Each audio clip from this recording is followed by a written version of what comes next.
All right, good morning. I'd like to call this council meeting to order. We'll start with a roll call. I would just like to note that Councillor Bigger is unavailable this morning due to other commitments and sends her regrets. Do we have Deputy Reeve Clausen? Here. Councillor Wilson? Here. Councillor Eichert? Here. Councillor Kester? Here. Councillor Armstrong? I'm here. Excellent. Just a note, we are conducting this meeting via conference call in accordance with the Municipal Government Act, Section 199. Please note this call is being transcribed and will be uploaded to our website and/or social media. To eliminate background noise, we ask that everybody please mute your phone during the council meeting unless you are speaking. If you've submitted a comment request, the chair will call on you at the appropriate time. The chair may also openly ask for comments and concerns from the public relating to a particular topic. At this time, phone lines will be unmuted. If you would like to speak, please state your name.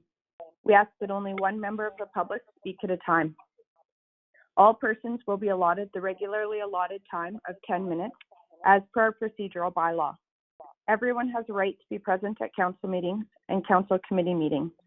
Any attendees that are considered disruptive to the progression of this meeting may be removed at the discretion of the chair as per the Municipal Government Act, Section 198. We thank you for your cooperation and understanding. We have an agenda before us. Does anybody have any changes, additions, or deletions? Madam Reeve, I have a few changes. It's Brian from administration. So Okay. our 11:30 appointment with MNP, they have canceled. They have provided us some correspondence that we will add under section 3.1. Also under new business arising, for another edition, we just want to discuss the postponement of the annual general meeting that's scheduled for March 31st. Sorry, where did you want to add that, Brian? Under 2.3. 2.3. Okay, perfect. And then there are two additional in-camera items I would like to add to the agenda. One for Green for Life under FOIP section, I believe it's 16 for legal. We'll clarify the section. And then capital budget is a second in-camera item.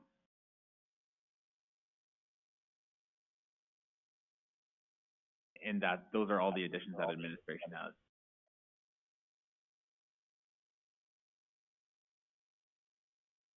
Any councillors or any other staff with any additions or changes?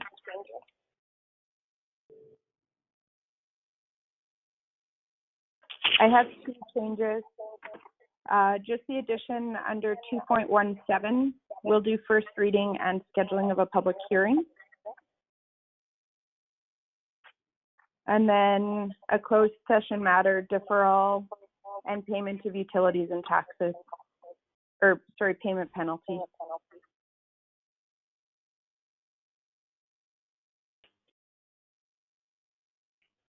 Anything else?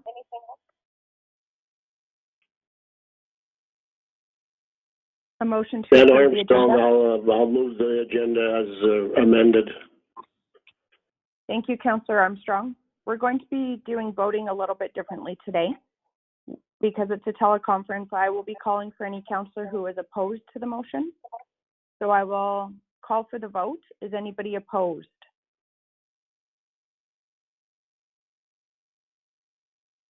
Hearing none, the motion is carried. I will now move that the process for the Wheatland County Council meeting, as it pertains to the scheduled public hearing, will be as follows. Public hearing, first reading if required, then consideration for further readings of bylaw for those public hearings that have been closed. I further move that the above process will take place with the absence of resolutions to go into and out of council before and after each public hearing. Is anybody opposed? Hearing none, the motion is carried. I'll now call the public hearing to order for bylaw 2019-12. Welcome, everybody. Does any member of the public have an objection to any councillor sitting on council for the public hearing?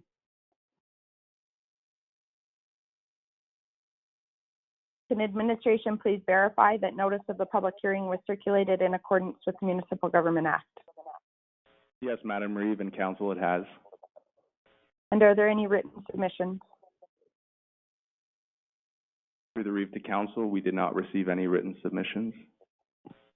All right. We'll have staff present our order of submission for each of the public hearings. Staff will present first, then the applicant if it applies, then anybody in support of the application, anybody with concerns or opposed to the application. The applicant will then be given an opportunity to address the comments, and finally, staff will have final comments. Please go ahead. Morning, Council. This is the public hearing for bylaw 2019-12 to redesignate 67.09 acres of Plan 041-1592, Block 1, Lot 2, land from Agricultural General District to Industrial General District. In the essence of time, I'll be presenting the body of these files in the public hearing, and if there are any questions during the other readings, I will answer them. So, as I mentioned, this is a redesignation from Agricultural General to Industrial General. This is within the West Highway 1 Area Structure Plan. The landowner previously applied to subdivide the parcel in 2014, but due to complications with wetlands and stormwater drainage, the subdivision application was withdrawn in favor of keeping the parcel together and redesignating it as a whole. The proposal generally aligns with our higher statutory documents. When a subdivision or development permit application is submitted for this parcel, reports and studies such as a biophysical assessment may be required and requested to ensure that the development aligns with the higher statutory documents. Through the Western Highway 1 Area Structure Plan, we know that it discourages pre-zoning. Pre-zoning supports, however, the county's economic development strategies, which we have done previously. Not all uses within the Industrial General District would be permitted on this parcel. The Western Highway 1 Area Structure Plan restricts primary commercial uses such as service stations. That concludes my presentation. Thank you. Would any member of the public like to speak to the application?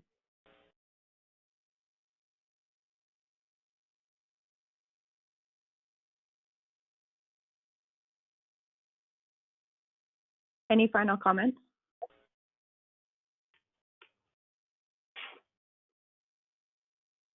I'll close the public hearing for bylaw 2019-12. Council's wishes. It's Councillor Eichert. I'll move the council move second reading of bylaw 2019-12. This being a bylaw for the purpose of, sorry? Nope, go ahead, sorry. This being for the purpose of amending land use bylaw 2016-01 to redesignate 67.09 acres within plan 041-1592, Block 1, Lot 2 from Agricultural General to Industrial General District on the attached Schedule A. Perfect. And just a note for clarity, I am going to be noting page numbers just as we move through the agenda, just for ease for the public. We're now on page 10. So there is a motion on the floor. Any discussion?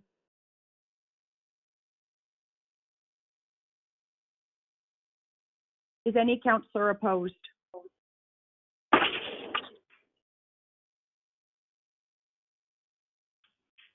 Motion is carried. Jason Wilson will move third reading. There's a motion on the floor. Any discussion?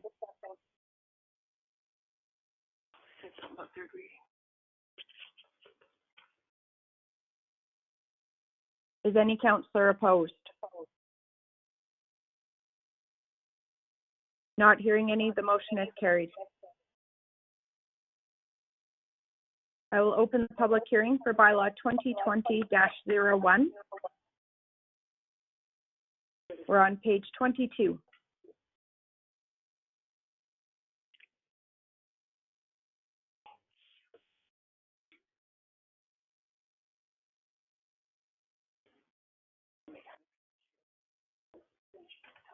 Morning, Council. On page 22 of your agenda package, you have the request for decision for public hearing for bylaw 2020-01. This is a bylaw to redesignate plus minus 3 acres from agricultural general AG district to industrial general IG district to accommodate a future of an existing stair construction business. So obviously the purpose is to redesignate the lands for an existing stair construction business that is currently operating on the parcel and has been permitted since 2005. There have been no complaints received for this business or through circulation. That concludes my presentation. Thank you. Would any member of the public like to speak?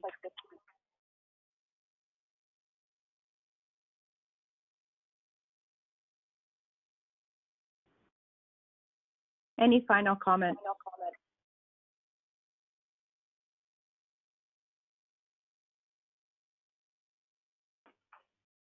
Thank you. I'll close the public hearing for bylaw 2020-01.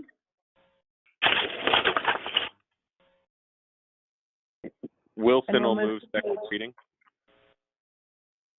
Thank you. We have a motion on the floor and we've moved to page 28 in the agenda. Any discussion?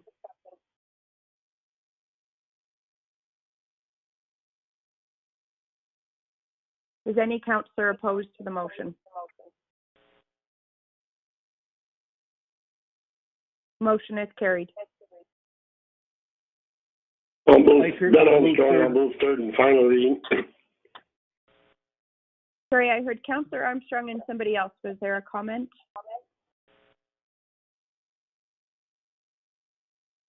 Okay, Councillor Armstrong has put a motion on the floor for third and final reading. Any discussion?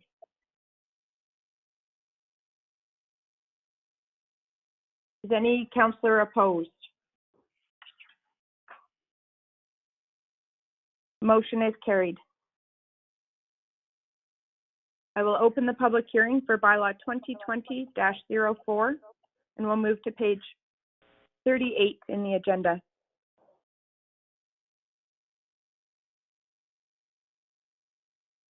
Morning, Council. On page 38 of the agenda package is a request for decision with regards to the public hearing for bylaw 2020-04.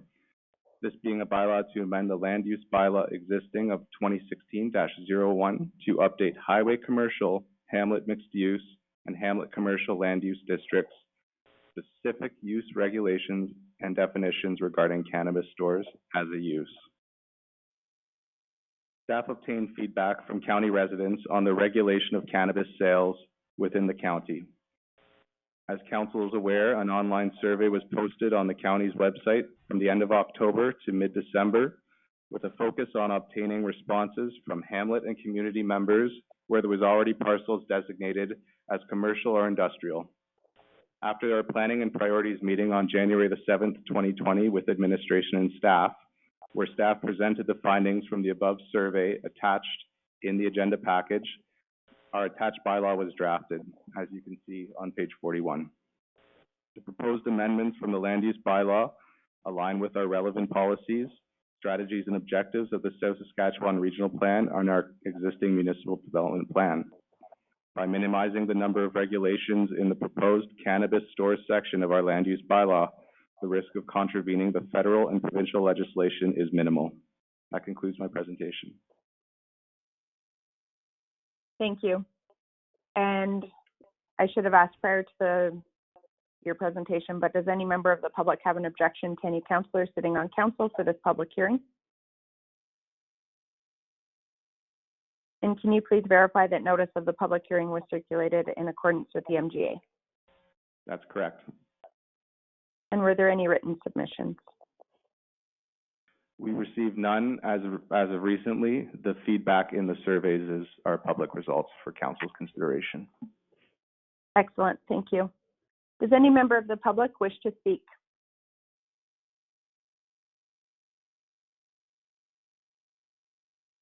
Any final comments?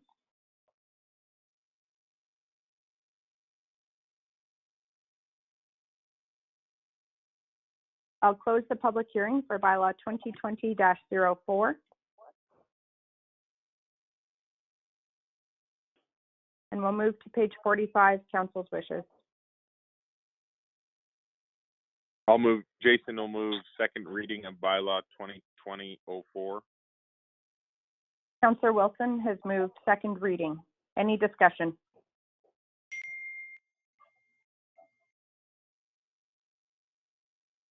Is any councillor opposed to the motion?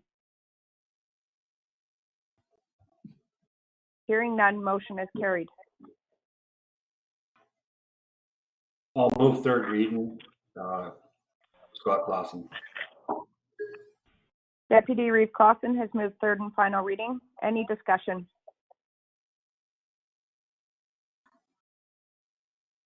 Is any councillor opposed?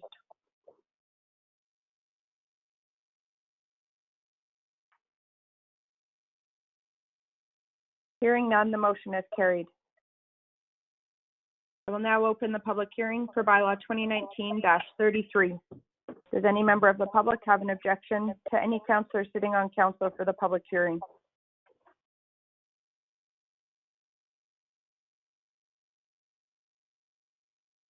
Can you please verify that notice of the public hearing was circulated in accordance with the MGA? Reeve and Council, yes, it was.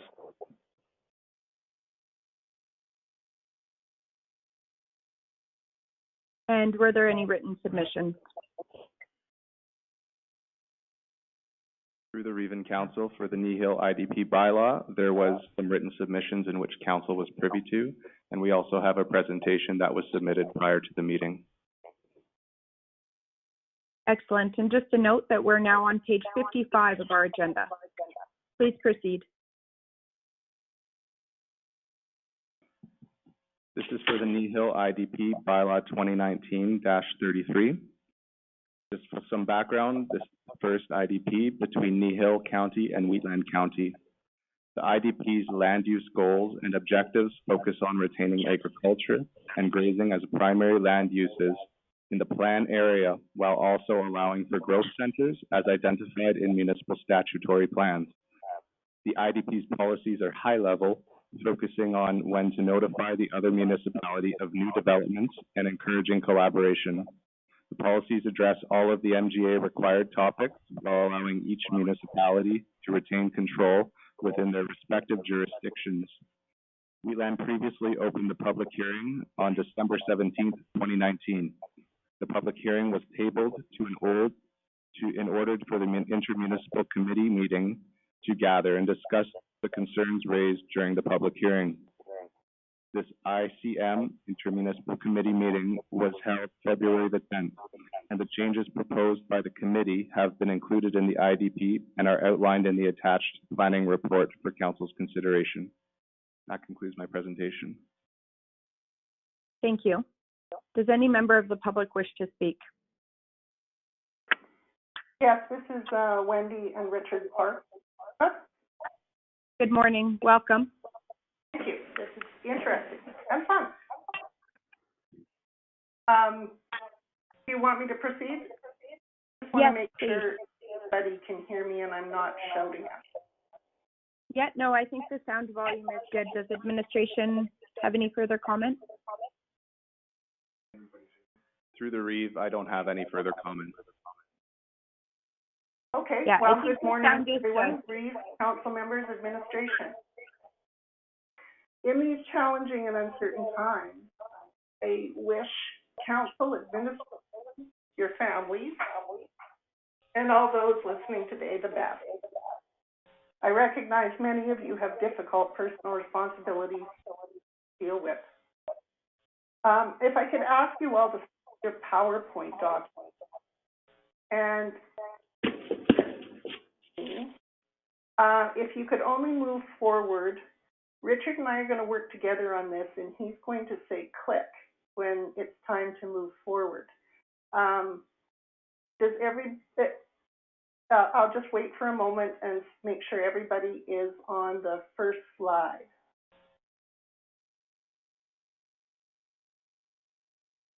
Now, if you hear Richard and I having any disagreements, I will just tell you right now that we're on day 11 of self-isolation. And I'm smiling right now, and I hope you are too. So, to continue, thank you for the opportunity to share my comments on this version of the IDP. I never considered that my previous input might diminish the effectiveness of this IDP.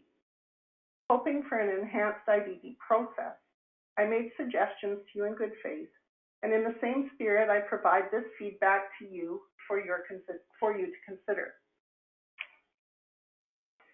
As you know, there is currently no development in the IDP area, and a major car and motorcycle racetrack in the Rosebud River Valley is the only proposal. Still only on paper after only over a decade. Click.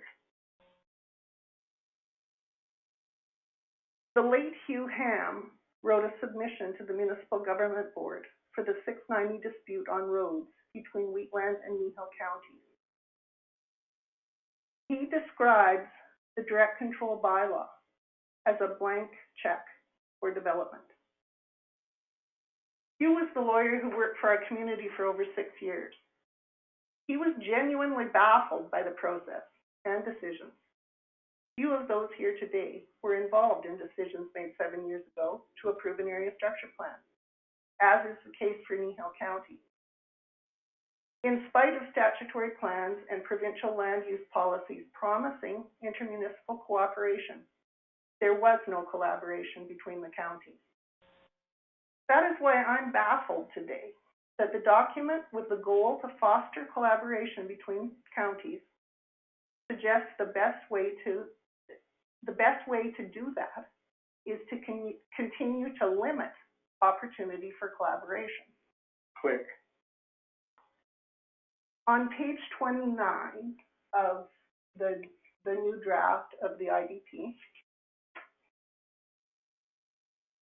removed from the functions of the IDP committee are 2 items in section 4.1.3. Item 1, address redesignation applications, changes to land use districts, or other land use amendments affecting the planned area. Item 2, provide comments related to subdivision and or development proposals. Now, previously, we suggested enhancing these functions on an as-needed basis. And this draft leaves them out completely. So, councils are left with no opportunity for discussion before appearing at a public hearing at the other county. What we have then is confrontation instead of an opportunity for collaboration. History tells us this approach does not work well. Every IDP you sign is different. For this IDP, I believe it is in the best interest of Wheatland residents to have these tools in place at this time to foster and facilitate collaboration. Further, let alone collaboration, notification is diminished from the last draft. Click. On page 31, oh, just one sec, Richard lost ours.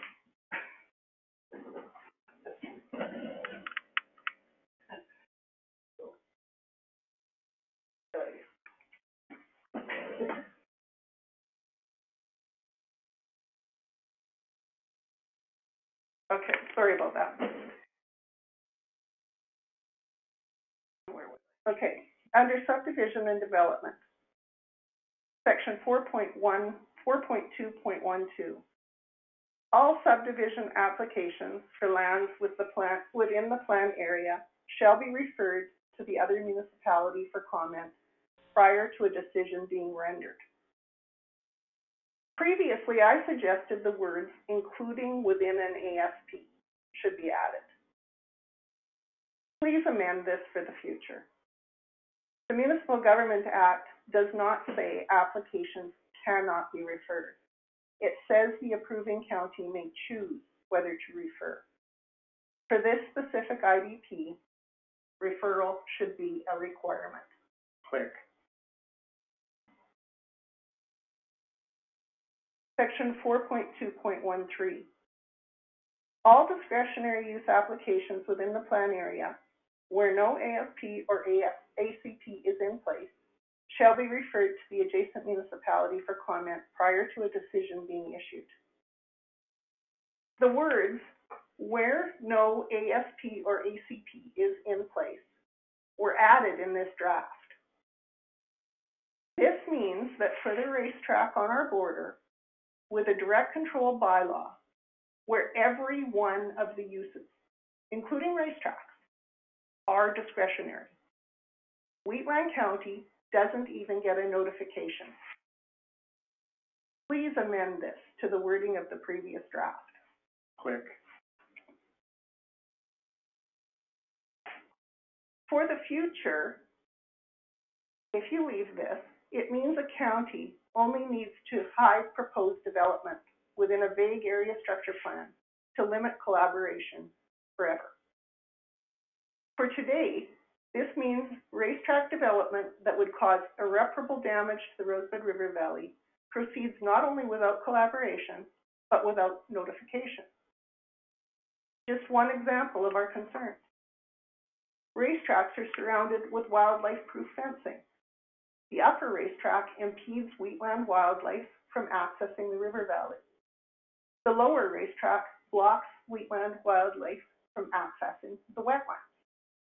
Wheatland should have an opportunity to at least collaborate on critical discretionary uses after reviewing a comprehensive site plan and all professional reports.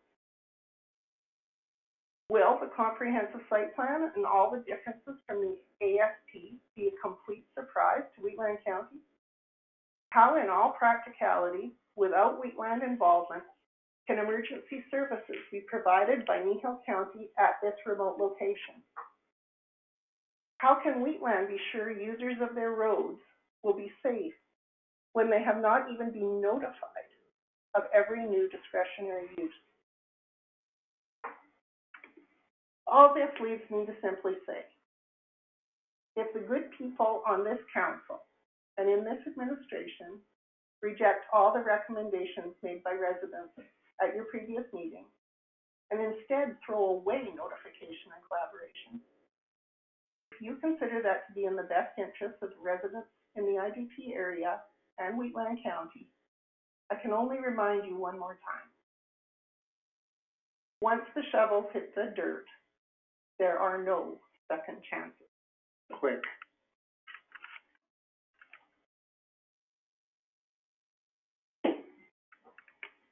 I hope you take what follows as my sincere appeal to you, to better understand the incredible inspiration of the Rosebud community. I'm not intending to be self-serving, but I would like to draw your attention to the wording of the natural landscapes description on page 14. Click.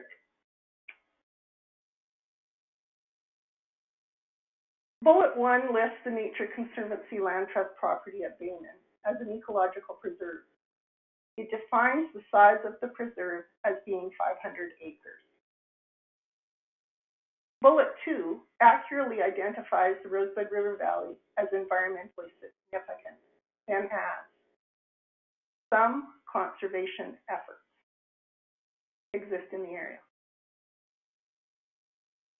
Rick Skipstead said to me and asked me to quote,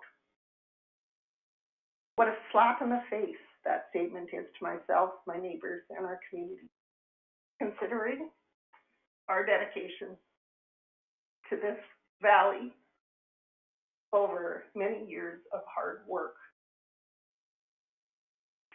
You see, this current wording of the document provides an inadequate description of the extent of the protections now in place and needs to be amended for accuracy. The original description we suggested was the portions of the Rosebud River watershed, including 4,000 acres protected by conservation easement agreements between Western Sky Trust and the landowners.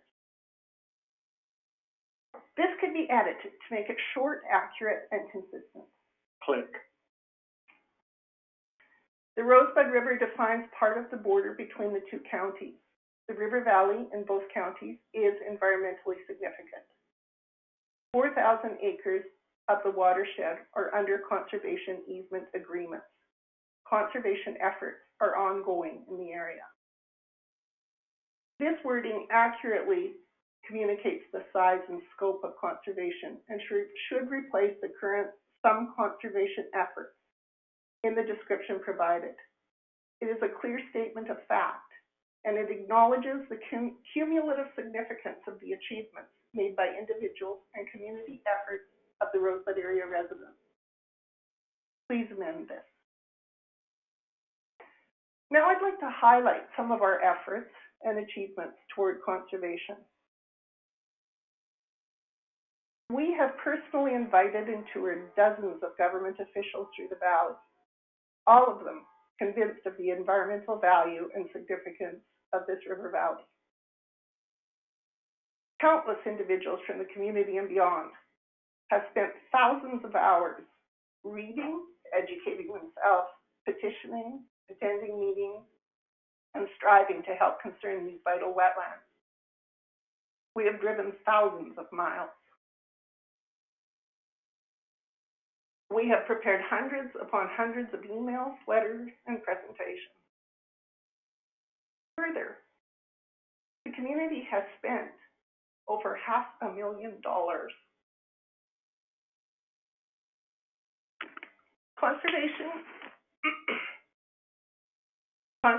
Conservation easement donations of ecological gifts totaling $2.8 million have been made.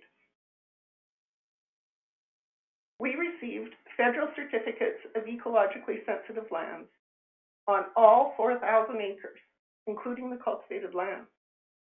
That is a breakthrough for the federal government to recognize that farmers and ranchers are doing a great job of conserving the river valley by sustainably managing their lands. Now, a few quotes from the federal government letter recommending the land.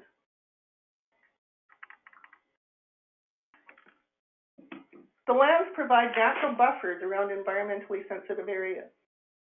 The lands comprise natural spaces of significance to the environment in which they are located and contribute to the maintenance of biodiversity. The current use of the property for agriculture purposes with limited residential development does not appear to interfere with the condition of the coulees, nor with the usage of the property by wildlife. There is potential for enhanced ecological value as a result of the potential for connectivity to other significant properties in the area. The agricultural portions of the property are currently maintained in a manner that is conducive to the habitat value of the ecologically sensitive portion. The land is in good condition and has been well managed for many years, indicating exemplary stewardship of the native habitat, coulees, and watershed. We continue to expand the acreage under conservation despite the constant threat of a racetrack fragmenting the river valley, aware that the value of conservation would be greatly diminished by any such development. Wheatland County's efforts have been invaluable to us. We are grateful, but we will continue to need your help. You see, we are your people, and you represent us as our leaders. I believe that language that states some efforts belittles. It belittles what is really our collective big accomplishment. Click.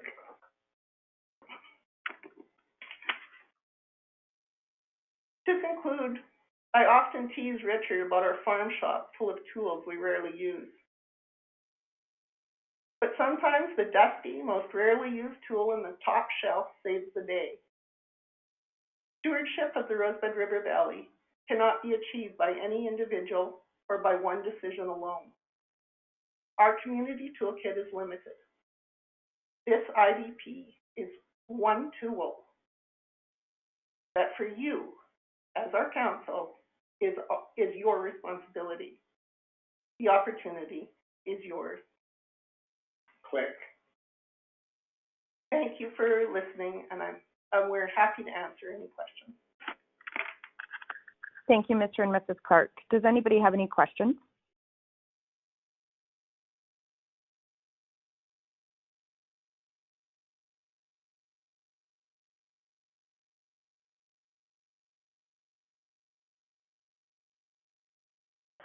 Just a comment. I'd like to thank the Clarks for the presentation. I just don't know how to put it into words.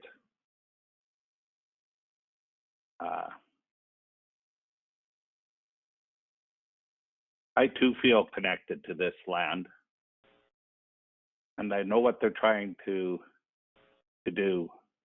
And I agree with especially that comment that it should be changed to the wording that's on the the Clark's presentation. The Rosebud River defines part of the border between the two counties.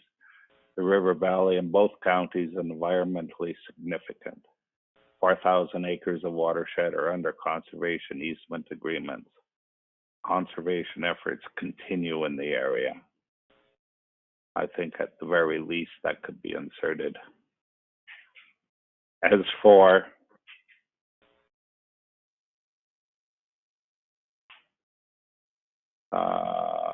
amend it to include all subdivision for lands, including within an ASP, should be referred to the, from the beginning I wanted that in there. I would like that in there, but according to the MGA, we both have to agree it is in there. The discretionary use in the application for the plan area where there is no RV shall be addressed. Comment is good. And all subdivision applications with the plan area shall be referred. I think subdivisions already happened in this area. I personally do not have a problem with notifying an adjacent municipality of any of these things. It's yeah, I would still like to see that included, but it's at the will of council. Can you just clarify, Councillor Kester? So I heard you say you would like the proposed description for natural landscape change to include comments from Mr. and Mrs. Clark in their presentation. And then just to clarify, did you want to see 4.2.12 and 4.2.13 amended as well? Yes, I think so. That's what we're hearing at our public hearing. That's what our residents want. Yeah, and that was the only question I had, not having been involved on the committee, was just if the committee members could speak to the changes that were made to the draft IDP from when we saw it last time to now, and just how that addressed the comments that were made previously regarding this IDP. So I was part of that committee meeting. And the committee meeting become, in my opinion, the IDP, this plan, was not a place to talk about any development. This was a plan, the IDP was to set the rules of what should be for notification and not notified to the appropriate councils.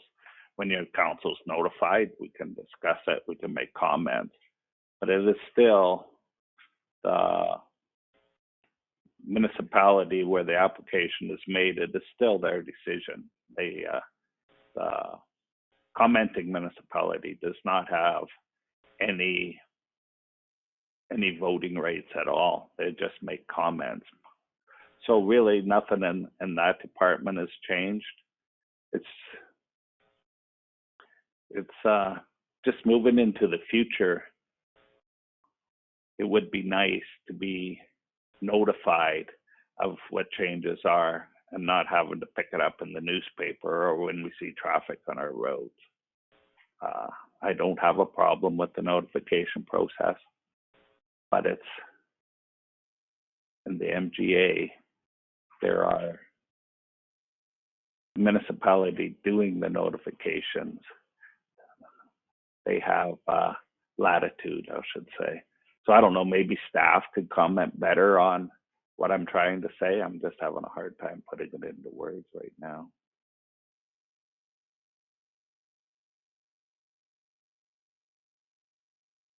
Morning, Council. It's Matt here. So quite a few things to take into consideration with regards to the proposed amendments. As Councillor Kester outlined, these amendments need to be brought to the ICM, the Inter-Municipal Collaboration Committee meeting, rather. There is one amendment that I, just off the cuff, don't see an issue collaborating on with both municipalities, is on page 14 under the natural landscapes, the amendments that were suggested. I don't see an issue with that. And as Councillor Kester outlined, the ICM meeting actually was very constructive, but it actually aligned with the overall purpose and intent of what IDPs are, as explained in the IDP and in our planning reports as well. So in essence, the statutory document basically looks at fostering the collaborative planning approach for lands along this border in the two counties. Obviously, we're mandated by the MGA, and really the crux of the IDP is to look at those land uses, provide the policy statements with regards to what those land uses and what the intent of the growth is with regards to land uses, as well as the circulation. At the ICM meeting, the collaboration was, everyone was pretty much in line with moving forward and circulating what needs to be circulated and what we can circulate with regards to planning applications. And we also talked about the existing area structure plans that were in place. I know that there's some discussion about the Badlands Motorsports in the background there, so I'm going to just provide a little thorough background on that specific file for a refresher for council.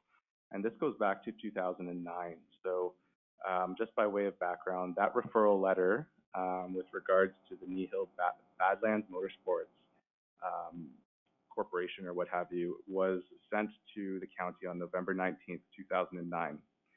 So in this letter, they did describe the proposed area structure plan as containing a development for a multifaceted racetrack development. The project will be part of a higher end, gated community that contains condominiums and guest housing. There will also be a clubhouse and a paddock garage in the area.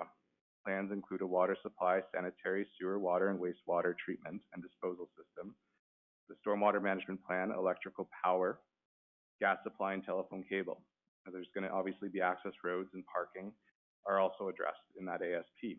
And as part of the ASP application, the applicant submitted a biophysical impact assessment and an environmental noise impact assessment.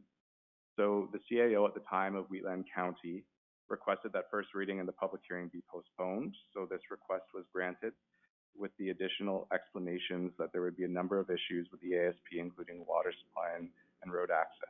Now, look at this background as well, as now we have the mandate, as according to the NGA, to pass an IDP.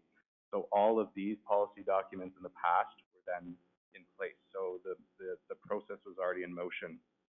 Wheatland had the ASP, the biophysical impact assessment, the environmental noise impact assessment reviewed by a third party, which was the SEI. There were some comments regarding the environmental noise impact assessment and the maximum noise level permitted. So it was noted a TIA would be required to determine if intersection improvements would be required. Also noted that migratory birds would be impacted by the noise and increased human traffic. Several other items of concern are noted, and Council has seen those packages previously. So it looks like a TIA was completed and reviewed by AMEC in 2014. This third party agreed with many of the findings and highlighted that if the proposed access routes weren't paved and signed, the county roadways may experience a significant increase in traffic along its roadways. The direct control district was appealed by Wheatland County through Section 690 of the MGA. The Municipal Government Board made a decision on May 12, 2015 that it required an amendment of the Badlands Motorsports Direct Control District to include the following requirement.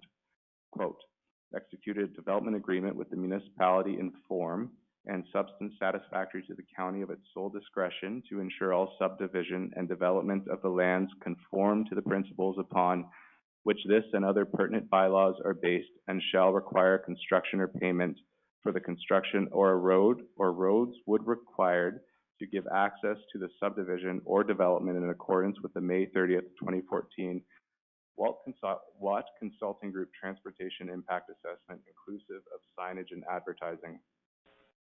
Nehill County then approved the resubmitted subdivision application on January 30th, 2020. Under the MGA, they were not required to circulate the county, and so they did not. And county staff requested the letter of transmittal, and Nehill staff shared it with them in good faith. Above condition was included as a condition of subdivision. Nehill has also requested that discretionary use development permits within approved ASPs not be circulated. They pulled this policy from the Foothills Wheatland County IDP, so that's a reference point for council here. During the ICM, councillors from both municipalities agreed to that policy. So that provides council with a little bit of background for the specific file of, I know that it's of concern, and also for the ICM, and also background as to the purpose of the IDP.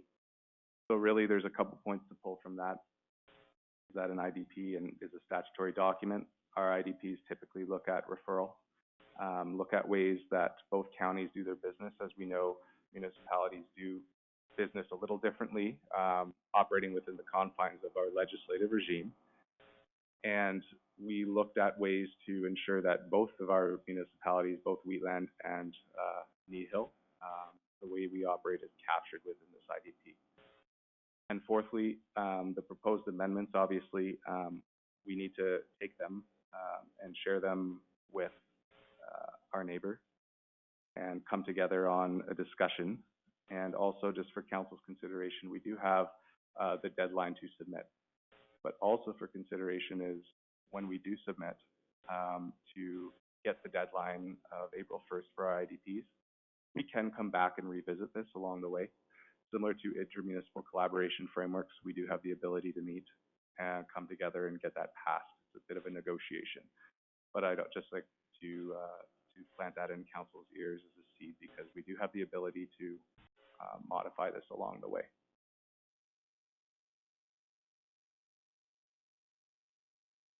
Just a question of clarification.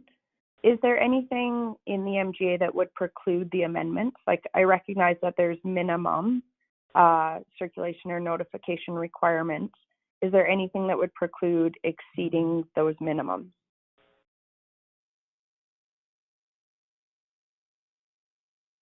So through the Reeve to council, what comes to mind first is just in terms of precluding or any restrictions thereof, our existing area structure plans.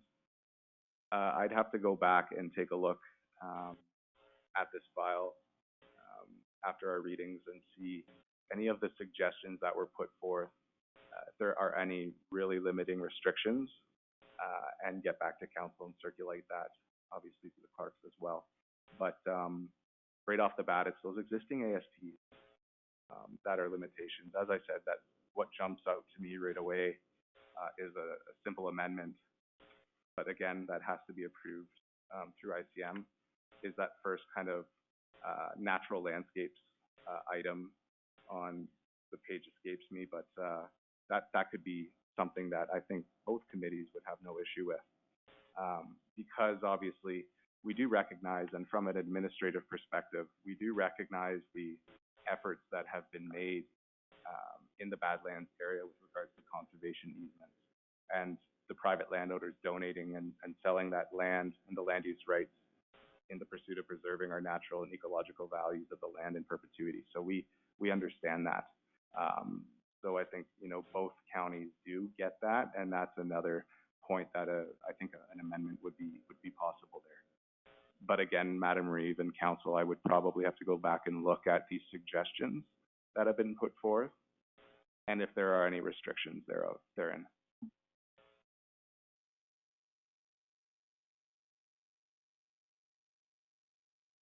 Thank you. Hello. Any other questions? Sorry. Am I allowed to make one more comment? Yes, if it's in response to any of the discussion. Is anyone from council opposed to hearing from Mrs. Clark? Go ahead, Mrs. Clark. I just wanted to point out that the referral of an area structure plan in 2009 that did not come back until 4 years later. I do not consider that to be to be the end of a referral process. A new area structure plan, a revised area structure plan came back in 2013. And my impression was that Wheatland County actually asked for an IDP at that time to try and further collaboration on that area structure plan.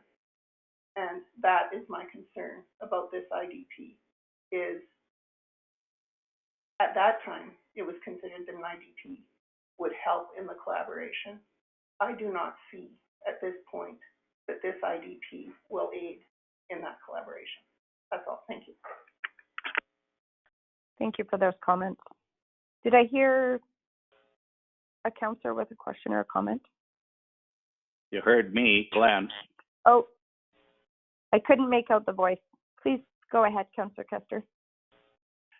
Yeah, Ms. Clark is right. We got that original notification.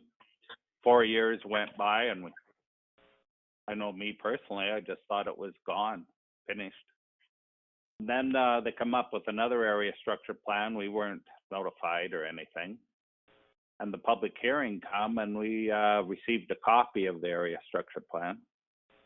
And in that copy, I could probably dig it up someplace.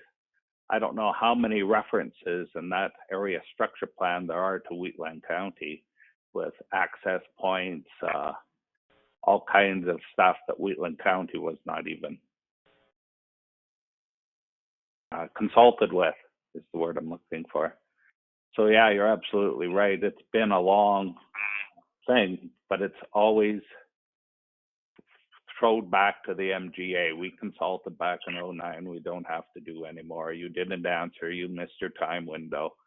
I went to the public hearing, a lengthy presentation, and I believe Ag Service Board had a presentation too, and along with about 80 to 100 residents had a presentation.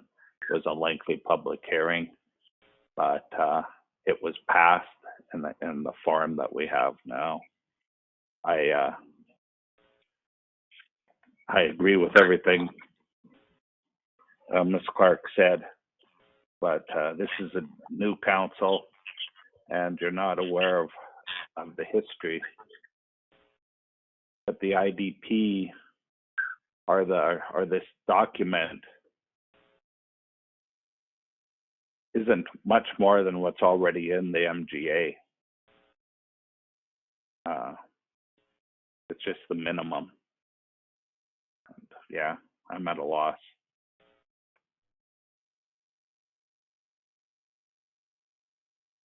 Any other questions or discussion as part of the public hearing? One more comment on of course.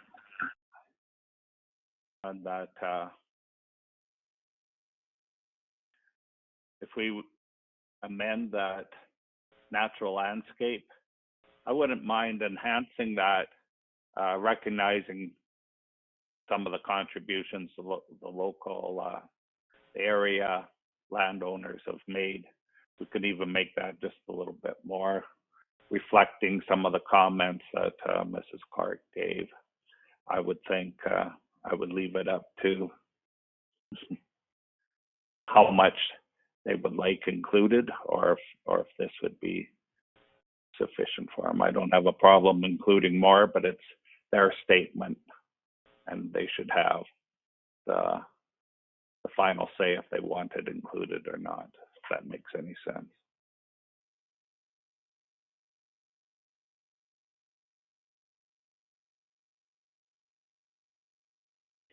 Any other questions or comments?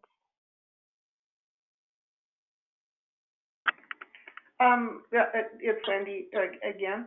I would say to Glenn, I appreciate that. And from my point of view, the amendment we proposed in the natural landscape description is good.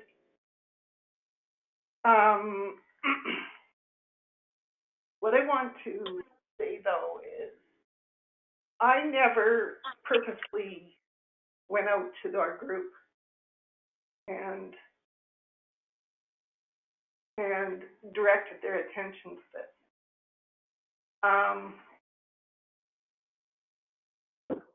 I couldn't bring myself to it. So I haven't had more than 3 or 4 people have input on this. That's all I would like to say.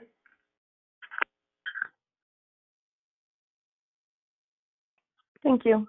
Any other questions or comments?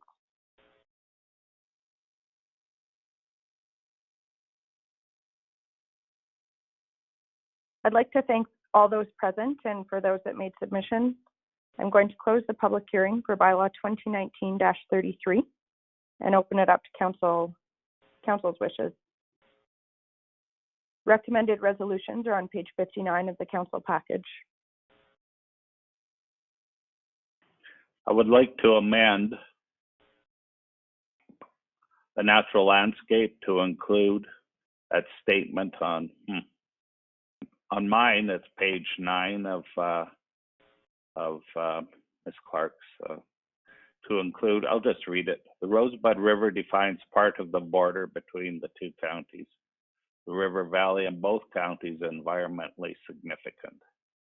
4,000 acres of watershed are under conservation easement agreements. Conservation efforts continue in the area.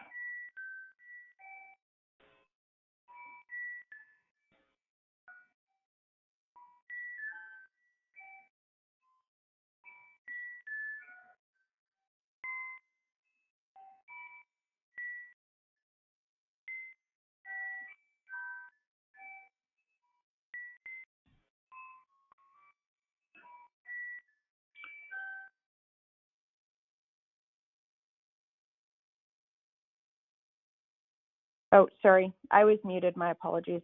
For council, just for following along, the amendment that Councillor Kester is proposing would replace the second statement under natural landscape on page 81 of the council package. Is that the only amendment that you're proposing, or that was that a motion, Councillor Kester? I'm just trying to find it here. You had also referenced during the public hearing potentially 4.2.12. Yeah. All discretionary use applications within the plan area shall be referred to the adjacent municipality for comment prior. All discretionary use applications.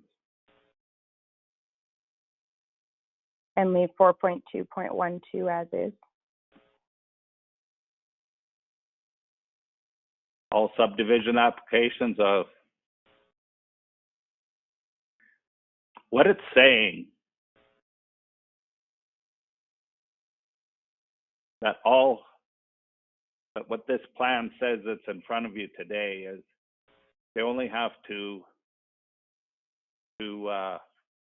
ask for comment where there is no ASP or ACP. And I would like to amend it to include even where there is an ASP and an ACP. So amend More or less. both clauses. Yes. It's just for comment. Wheatland County does not have any, but if we are aware of, and if you look at the area structure plan, there are numerous spots in there where the counties, Wheatland County is named. I haven't looked at it recently. I don't know if it's been amended. That's a problem with not being notified.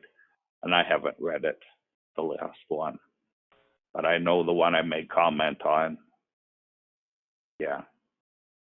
There is nothing wrong with letting us know when it's right on our border, when our physical infrastructure is impacted and our environmental concerns. So I'll just leave it go with that. Okay, so just for clarification for following along, those two proposed amendments would be to 4.2.12 and 4.2.13 on page 98 of the council package. Any further questions or discussion? Yeah, Amber, I just have a question to Councillor Clausen. What was the comments coming from his area? As it's not only the Division 6 bordering the hill.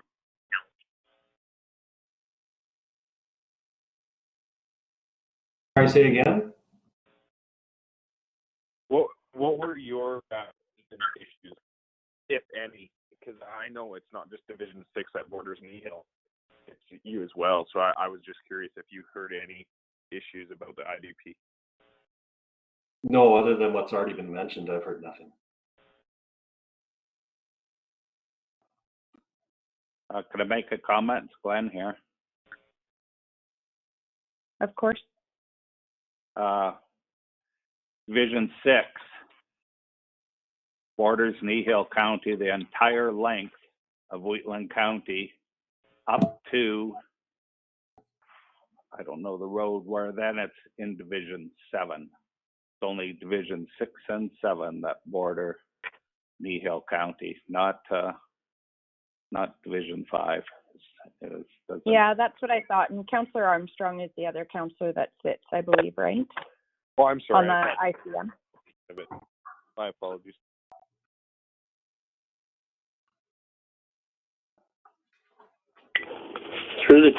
This has been Armstrong here, through the chair to staff.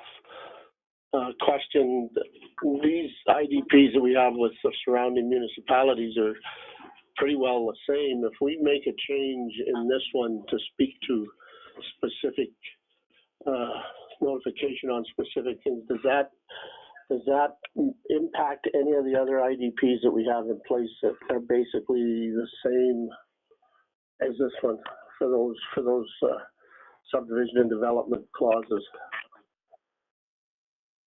Madam Reeve, Council, to answer Councillor Armstrong's question, no, it doesn't impact our other approved IDPs. Similar to ICFs, they're very much speaking to municipality and any unique elements that are shared between both. Okay, that was my only question, and I don't have a problem with what Glenn's proposing as long as it doesn't impact any of our other IDPs. A question for staff. It's Glenn here. In any of our other adjoining municipalities in the IDP area that is shared, are there any ASPs, area structure plans, approved documents in any other areas that touch Wheatland County?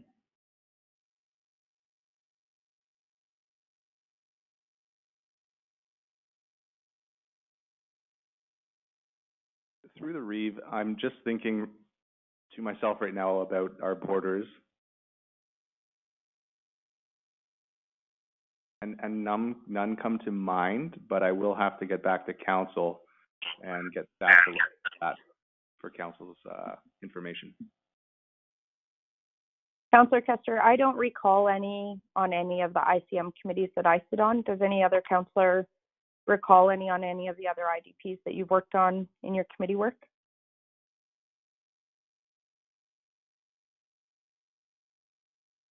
I do recall we had some discussion, particularly with Foothills County, and I believe it was Vulcan County as well, around some of the environmentally sensitive areas in the intermunicipal border area.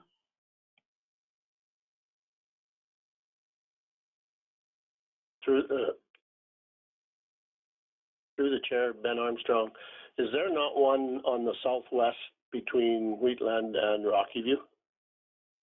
Or is that further into Rocky View? Deputy Reeve Kester, Deputy Reeve Clausen, you sit on that ICM, do you recall? I don't recall anything of that. Okay, thank you.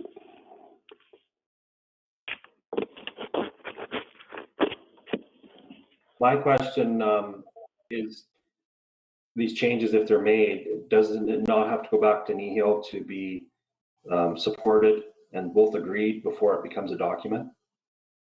Absolutely. Okay.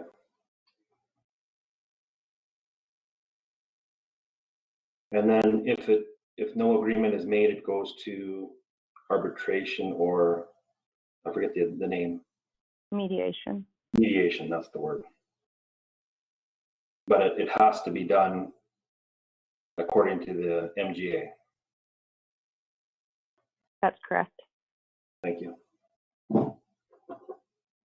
So in terms of process and the requirement for Nihil to also be consulted on our amendments, would administration recommend that we would just pass first reading today if these amendments, like if the draft with the amendments is passed, or would you suggest that we move through second and third reading as well? Or should we wait until the ICM reconvenes, discusses the amendments?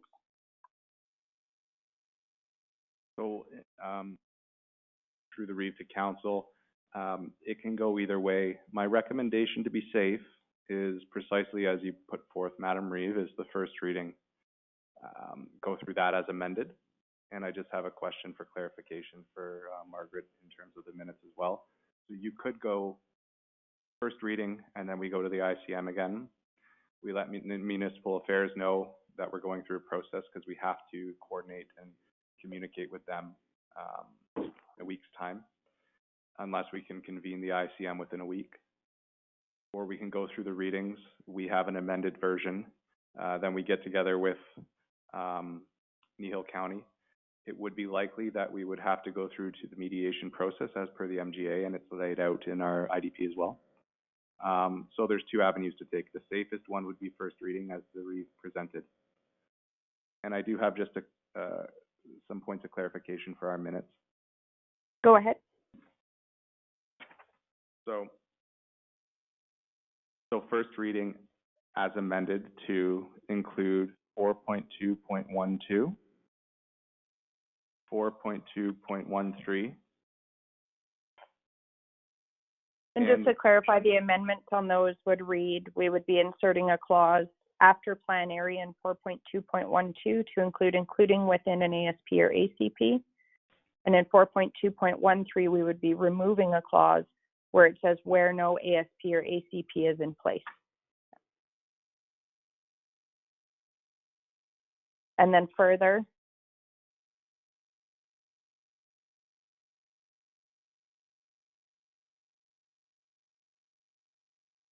the natural landscape description under the second clause.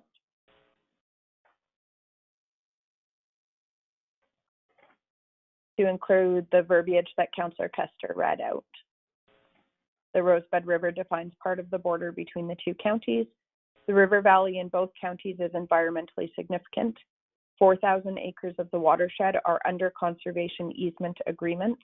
Conservation efforts continue in the area. I believe Councillor Kester has a motion on the floor for first reading of the draft bylaw with those three proposed amendments.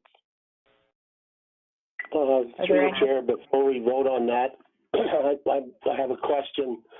If we do Of course. first and second reading today and don't go through third reading, we need unanimous for third reading, I'm assuming, and if we don't go through the third reading, that gives us a month or a month and a half for that to go back to Nehill and see where they're coming from on that, so that we don't end up in a battle over if we follow through with this. At least we'll have the two readings on the table, give them a chance to review that and see where they're coming from on that. Does that make sense? Yeah, unless administration has any comments, I just think it would be prudent to just not pass the final reading until we've reconvened our ICM. Yep. Administration, do you have any comment if we proceed with first and second reading? Madam Reading Council, no, I don't, as long as they're as amended. Yes. Yep. I believe that's the motion on the floor. Councillor Kester, am I reiterating your motion correctly? Yeah, so let's go back to 4.2.12. As on page 98. Yes. I think that's okay.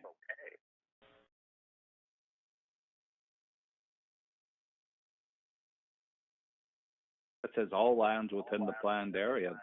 That would include the ASP, I'm thinking, unless I'm reading it wrong.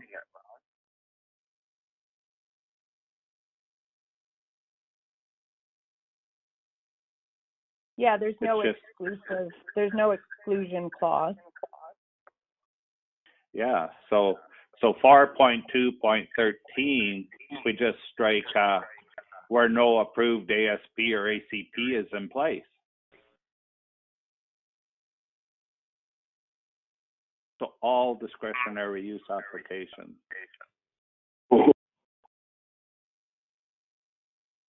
You want to amend your motion? Yeah, well, that's what I wanted in the first motion, 4.2.12, for that to be like that. Okay. I'm looking at I've got two different computers here trying to align what's on one to the other one. So I'm strictly on the council package now. Yep. So 4.2.12 looks good. 4.2.13, where no approved ASP or ACP is in place. Strike that, then I'm good, and then include the verbiage in in the natural landscape bullets. Replace the one with the other. So really, in essence, just two amendments. Is everybody clear on the motion? Any further questions or discussion?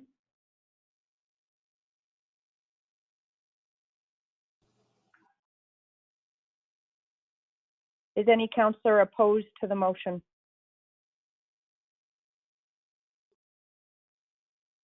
So Motion just is carried. point. I'm sorry? So that was a motion just to amend. I understood it was a motion to approve the draft as amended for first reading. Okay.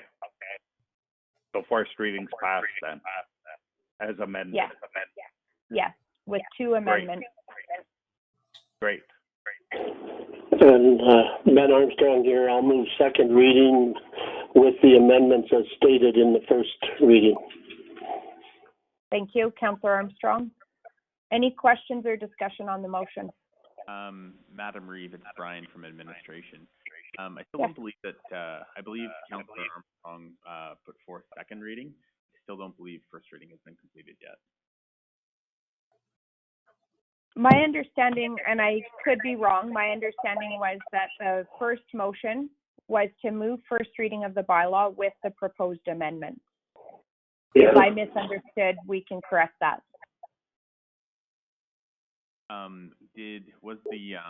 Just a point of clarification, was that moved by council? Councillor Kester moved it, and there was no opposition when I called the vote, so Okay. I deemed it carried. Okay, perfect, thank you. I agree. Is there any councillor that didn't understand that that's how it proceeded? We have a motion on the floor from Councillor Armstrong. Any further questions or discussion?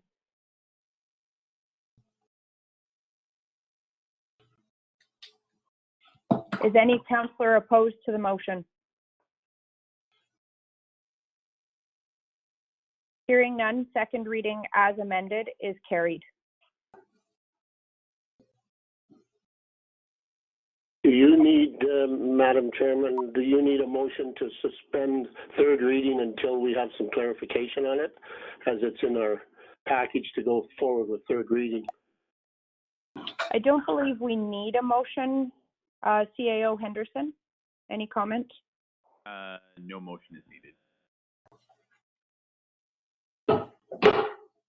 I'll now open the public hearing for bylaw, unless council has further wishes.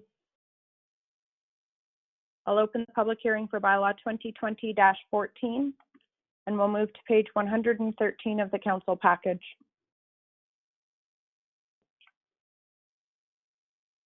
Council, this is a public hearing for bylaw 2020-14, the Special Areas Board and Wheatland County Intermunicipal Development Plan.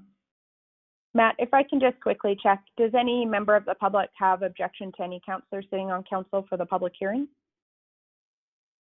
And can you verify that the notice of the public hearing was circulated in accordance with the MGA? It was. And are there any written submissions?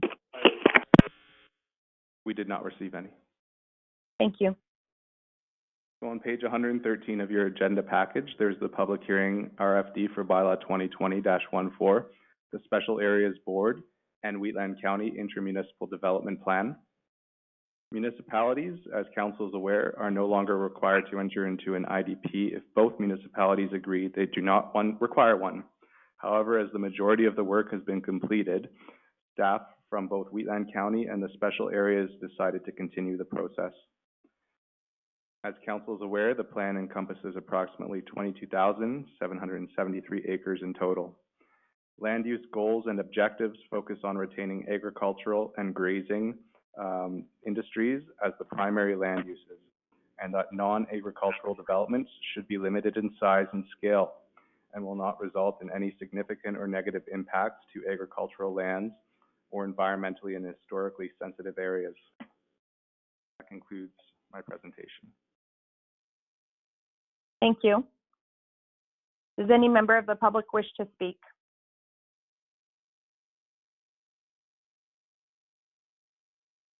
Any final comments?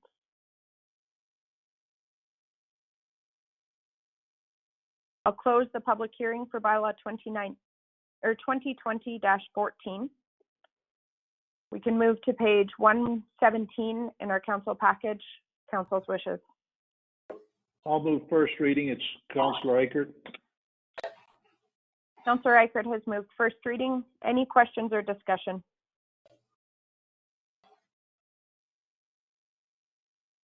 Is any councillor opposed? Hearing none, the motion is carried. Armstrong moves second reading. Councillor Armstrong has moved second reading. Any questions or discussion? Is any councillor opposed?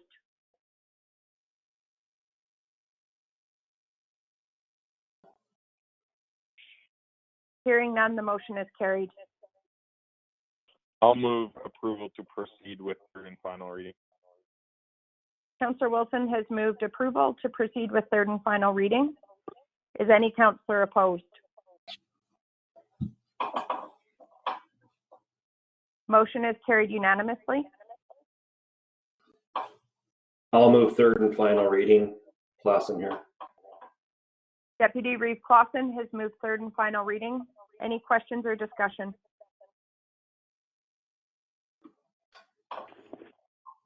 Is any councillor opposed?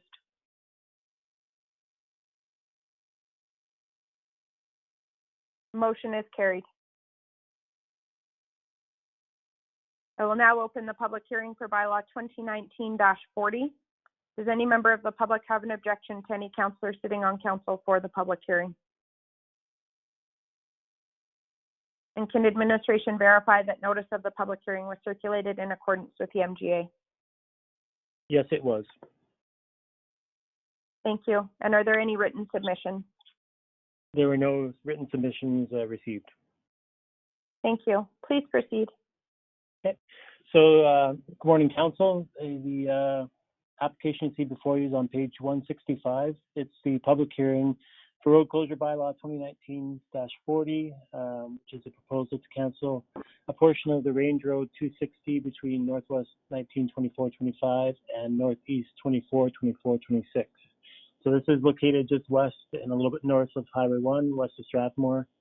This is a small, you can see on page 168 of your package, kind of an aerial view of the road closure. The request came in for the adjacent landowner. As you can see, some of the yard extends into the existing road allowance as it sits right now. So the request is to have that road closure closed and transferred back to the adjacent landowners to be incorporated into their title. And I'm able to answer any questions if you have any. Any questions or discussion? Does any member of the public wish to speak?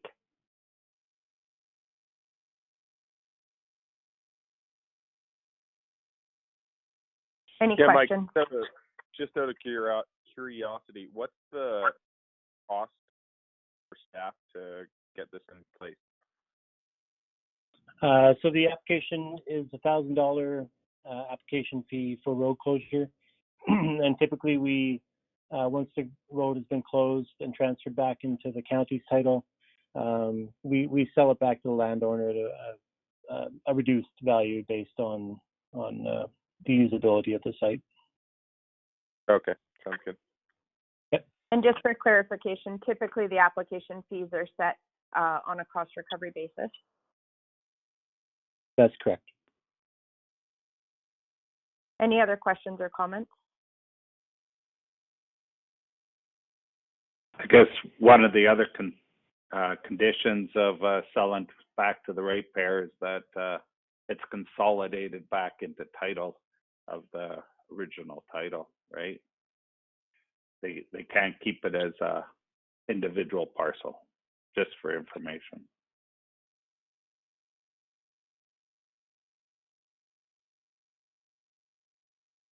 Thank you for that.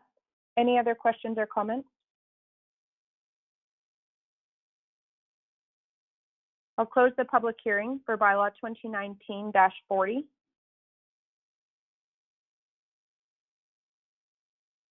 Sorry, I just have to move to the correct page. We'll move to page 165 of the council package. We're just looking for first reading, as this bylaw will need to go to Alberta Transportation for ministerial approval prior to second and third reading.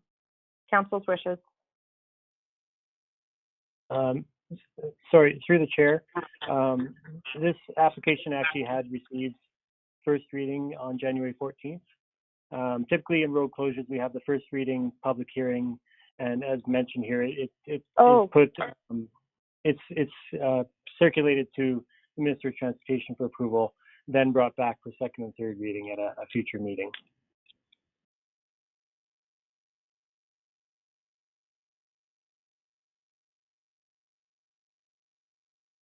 My apologies.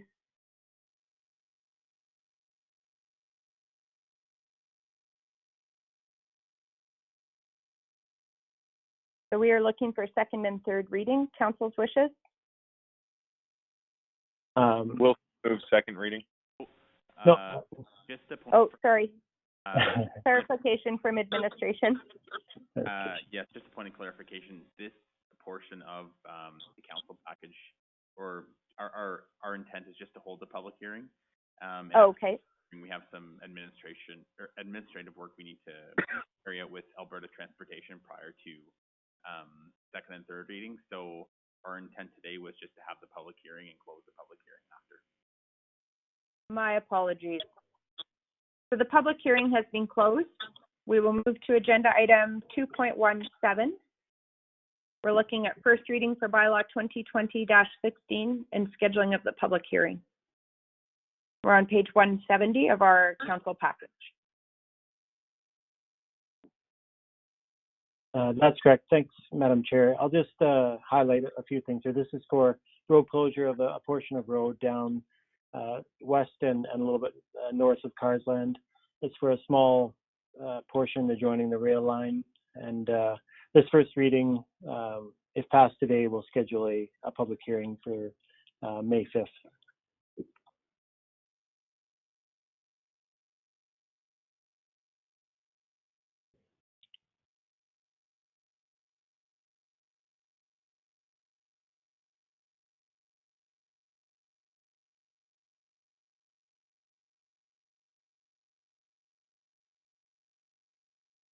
Sorry, I was muted.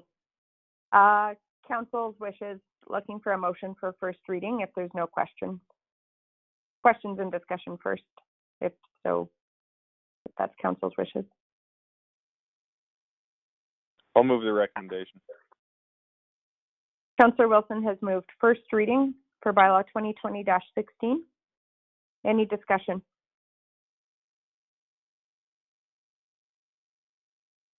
Is any councillor opposed?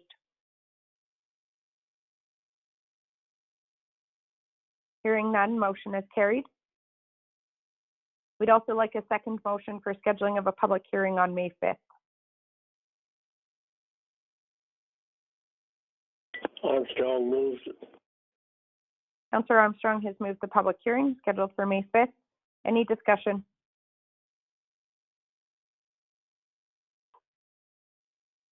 Is any councillor opposed?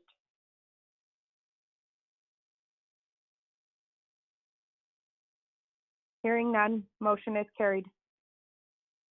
Moving to agenda item 2.2.8 on page 176 of our package.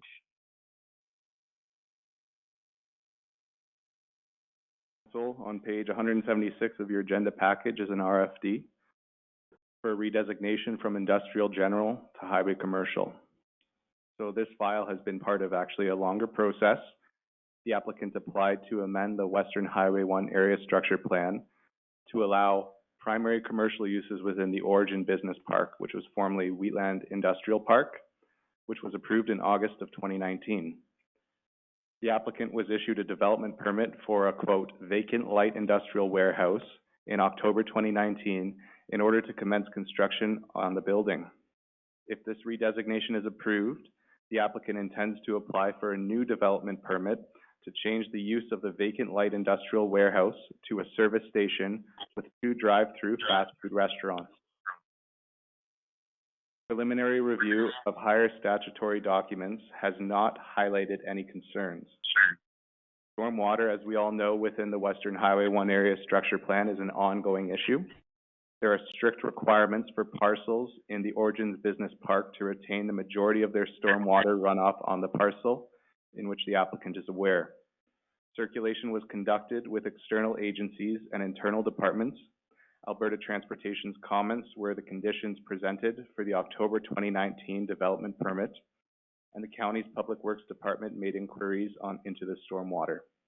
The comments have been circulated for council's referral. That concludes my presentation.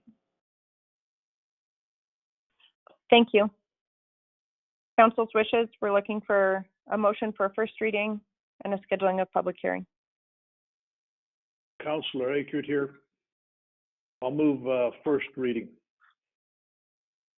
Councillor Eichert has moved first reading. Discussion?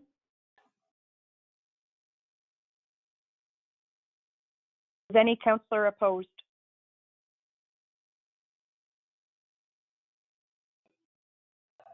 Motion is carried. Wilson moves that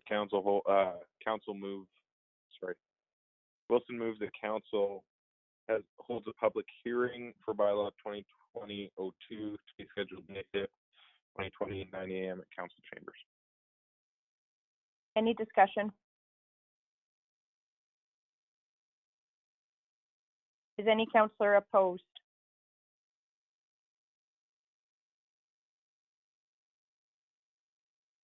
Motion is carried. Moving to bylaw 2020-11.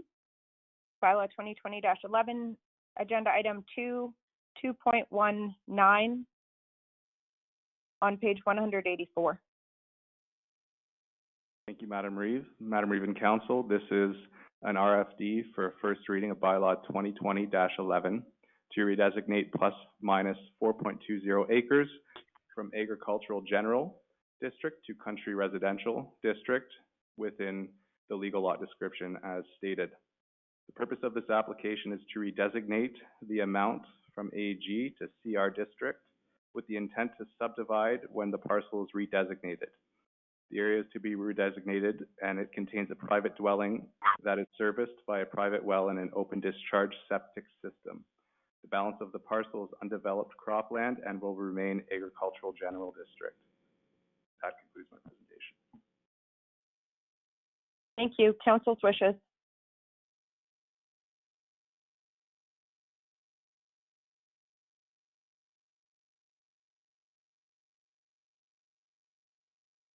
Clausen, I'll move first reading.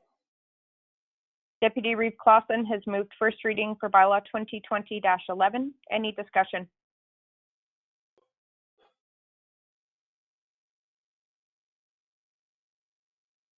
Is any councillor opposed to the motion?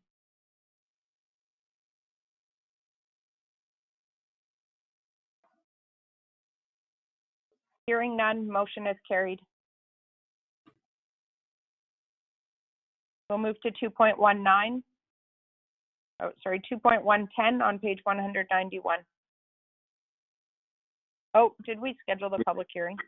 No, I'll move that we schedule a public Sorry. hearing for bylaw 2020-11, be scheduled April 21st, 9 a.m. at council chambers. My apologies. Councillor Wilson has moved. Any discussion? Is any councillor opposed? Motion is carried. We'll now move to 2.110, bylaw 2020-12 on page 191. Council, this application is to redesignate plus minus 4 acres within the legal lot description as provided from AG, Agricultural District, to Industrial General, IG District, to support the construction of a warehouse for an existing packaging business that has been permitted since 1988. The business currently employs 6 people and is planning to hire 3 to 4 more in the near future upon completion. It will be used for storage and packaging products such as cat litter, sugar, beet lime, fish, meals, and soil meals. So no hazardous material will be handled on the site. The warehouse expects to have an average of 3 trucks per day visiting the site. The applicant also plans to build an employee dwelling on the site. That concludes my presentation. Thank you. Council's wishes.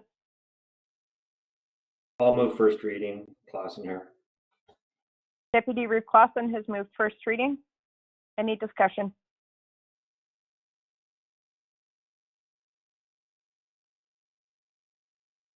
Is any councillor opposed?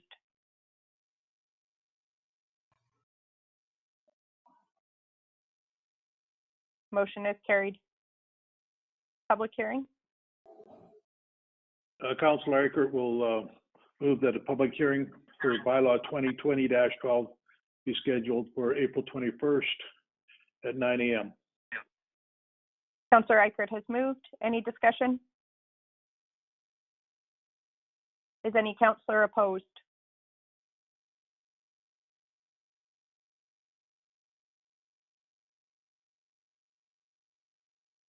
Hearing none, motion is carried.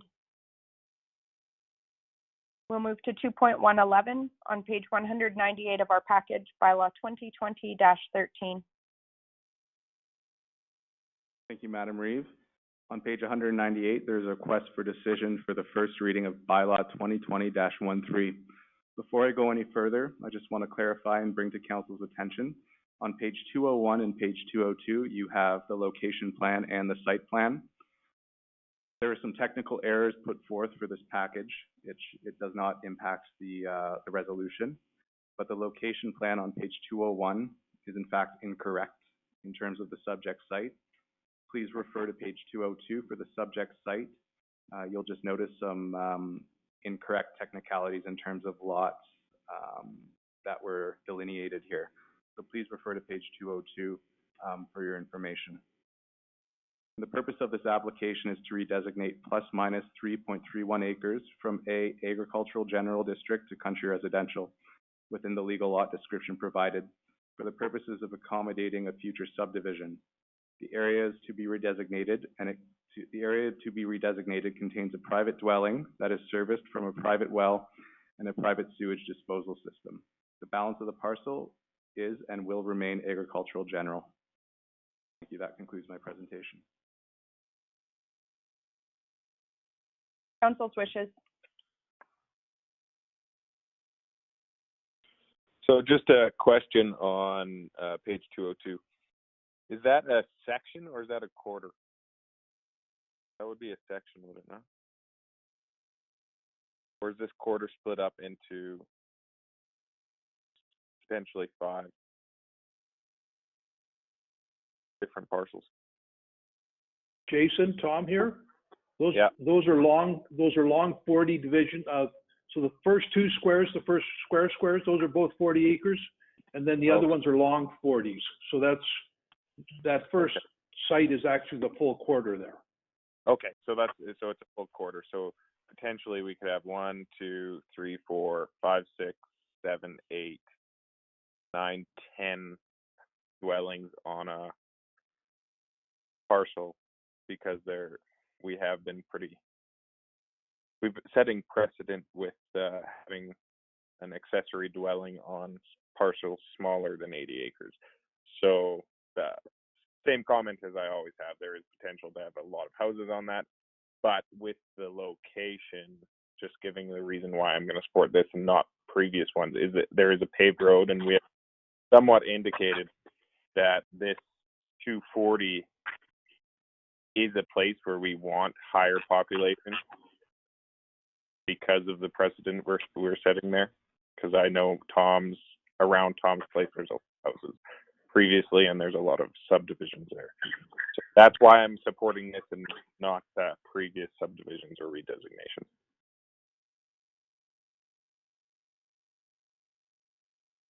Any further questions or discussion? Council's wishes.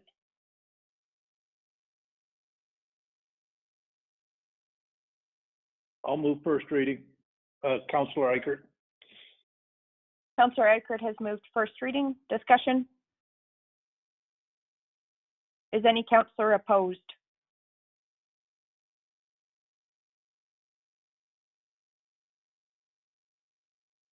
Hearing none, motion is carried. Public hearing.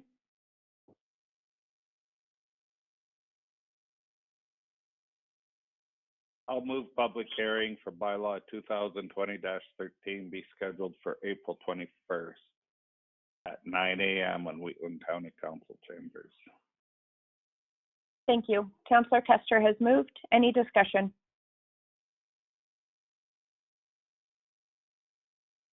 Is any councillor opposed?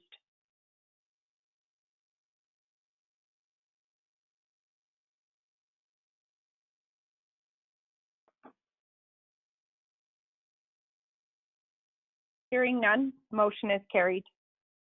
We'll move to 2.3, unfinished business or business arising. Postponing the AGM was put on the agenda. Yes, good morning, Madam Reeve, Brian from administration speaking. Just would like to note that our AGM was previously scheduled at a council meeting previously for March 31st, 2020 in Rocky for. Can't hear Brian. Just due to the circumstances with COVID-19, we're just looking for a council motion to postpone the AGM from March 31st to a later date. Wilson moves to postpone the Wheatland County AGM until further notice. Council discussion. And I have no objection to that. I'm having a hard time hearing Brian. You bet. So it was just stated that due to the unprecedented situation with COVID-19, that following up on a previous council resolution to schedule the AGM, there's a motion on the floor to postpone the AGM to be rescheduled at a future date that we're not determining at this time. Thank you. Any further questions or discussion? Is any councillor opposed?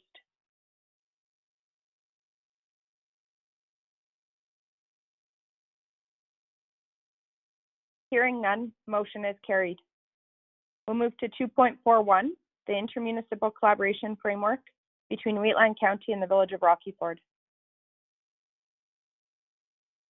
Looking at page 205. Page 205 of your agenda package is the intermunicipal collaboration framework between Wheatland County and the Village of Rockyford, and included as a supplemental is the ICF as presented. So it's the formal draft of the proposed ICF agreement between both municipalities. It's been reviewed and refined by both administrations and circulated to both councils for their comments. And no comments were received from Wheatland County, and the contents of this ICF document will be similar to many Wheatland County ICF agreements.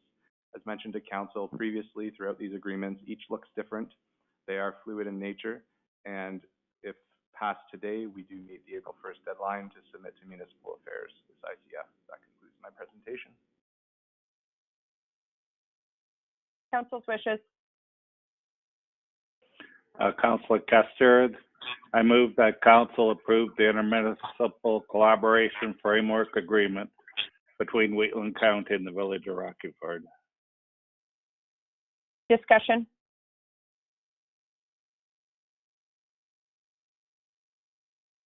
Is any councillor opposed?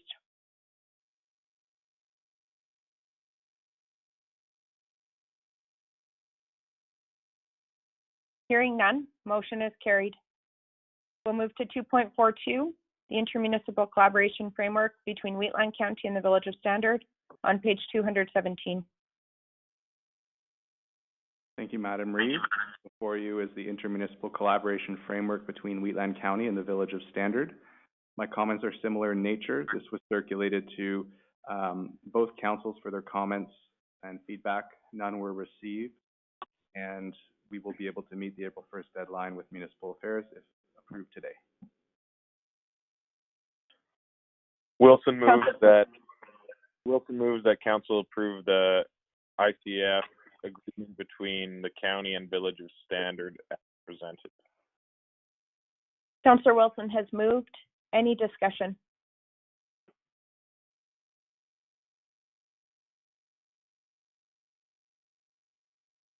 Is any councillor opposed?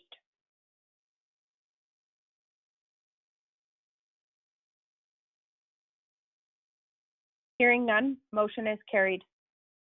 We'll move to 2.43, intermunicipal collaboration framework between Wheatland County and the Village of Hazar on page 222.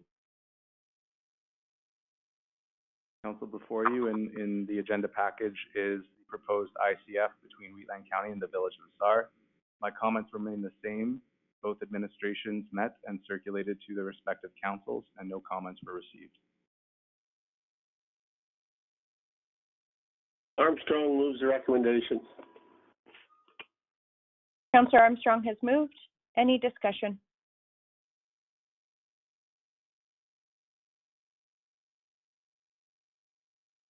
Is any councillor opposed?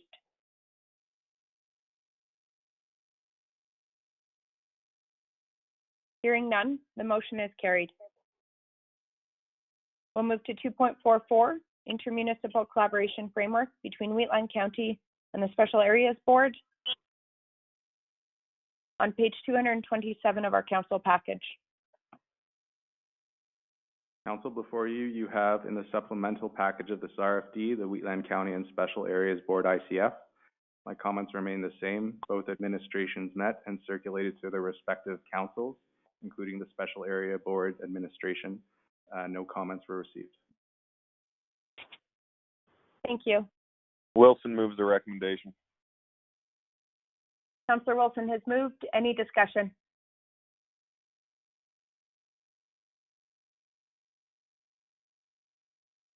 Is any councillor opposed?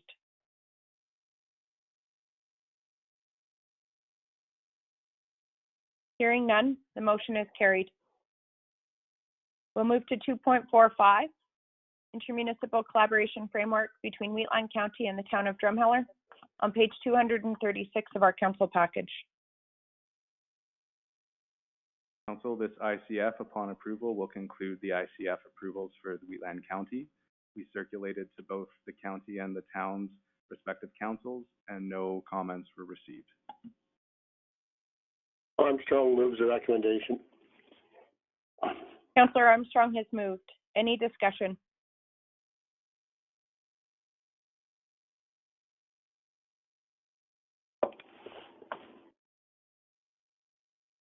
Is any councillor opposed?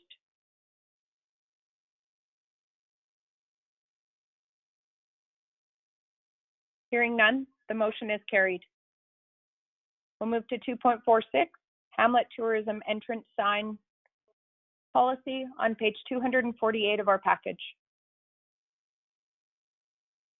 Council, before you, you have a new tourism entrance sign policy that has been drafted and reviewed, both from administration and the Economic Development Board. So a discussion's initiated at the Economic Development Board level as a result of the Carsland Tourism Sign project and installation. So council may have noticed that there is an entrance sign when you're driving into Carsland with some blank slates. This example and this actual piece of infrastructure is to promote businesses within areas. So the vision for Hamlet moving forward and other areas of interest within the county is to have consistent messaging and signage throughout our county. Policy has been reviewed and is fully endorsed by our Economic Development Board as mentioned. On page 250 and 251, you have guidelines, fees, and procedures for our Hamlet entrance tourism signs. So this guideline has been reviewed internally. There are conditions set forth to make it both kind of equal across the board for businesses and in terms of the installation process and the fee payment process. Item 3, as you'll see on page 251, the sign request application should be submitted to the Economic Development Division, so our EDO, at Wheatland County, with the appropriate logo and or written content no later than March 31st of this year. So if approved, we will, of course, adjust our dates accordingly for businesses to kind of take advantage of this. And the payment must be received no later than April 30th, so 30 days always after the application submission. So our organizational logo, we have to obviously look at the way those logos are submitted. So they have to be submitted on sign printing quality, and an additional fee of $95 per hour will be charged on the initial payment if they are not deemed sign printing quality. So artwork quality will be approved through the Economic Development Officer by recommendation of the sign manufacturer. All imagery should be line art and not rasters, so the technicalities are in place. And we will walk through all applications and applicants to educate them on this sign quality and imagery quality. These will be detailed in the master fee schedule. A reminder notice will be sent out via email 90 days prior to a new billing cycle. Billing cycles begin on June 1st of each calendar year and will go till May 31st of the following year.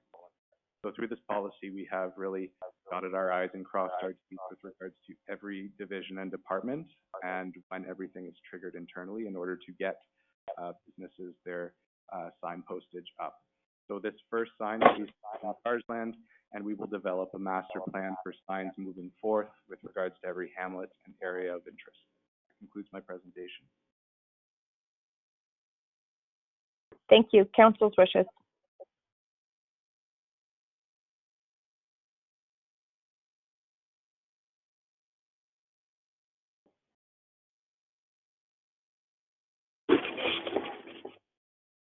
I'll move the recommendation. Armstrong.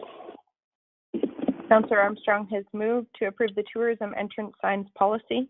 Any discussion?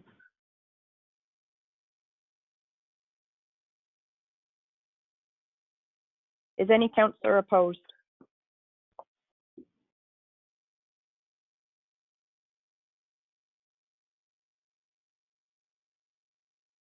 Hearing none, the motion is carried.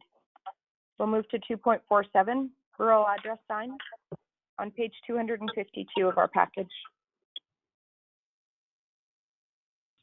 Yes, thank you, Madam Chair. So this RFD is mainly just an information update for council to let you know where we're at with the rural address and sign replacements. So as you'll note, in September of 2019, there was discussions with council as far as the existing condition of rural address signs and the deterioration of them, primarily on the south-facing and west-facing signage. So we had gone through the conversations with the previous installers and the previous suppliers and determined that the warranty wasn't able to be applied to these. So we moved forward with looking at replacement signs. We ordered approximately 1,800 of them and have them delivered as of right now. So going forward with replacing them, we looked at options for if we wanted ratepayers to come in and pick them up and install them themselves. A couple of different methods, but we thought for consistency's sake, we'll have our own staff go out and actually install these. So we've had our sign technician determine an approximate timeline of about 3 to 4 months to have these installed, beginning fairly soon here. And just kind of, we're going to be posting this information on our website. We've received a number of calls, especially in the last few months here. It seems like the deterioration's really hit a high point here with the existing signs. So this notice to council is mostly to keep you aware of what we're doing and let you know that there'll be notifications going out on our website and social media, that sort of thing.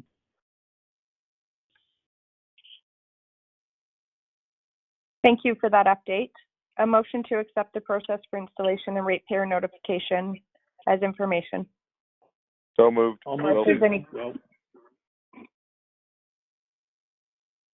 Councillor Wilson has moved. Are there any questions or discussion?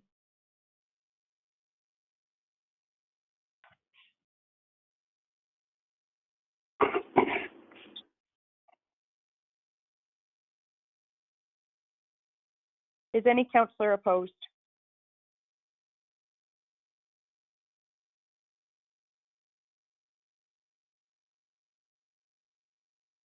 Hearing none, motion is carried. We'll move to 2.4.8, Wheatland County dust control rates, on page 254 of our package. Okay, thank you, Madam Chair. So this RFP is regarding 2020 dust control rates.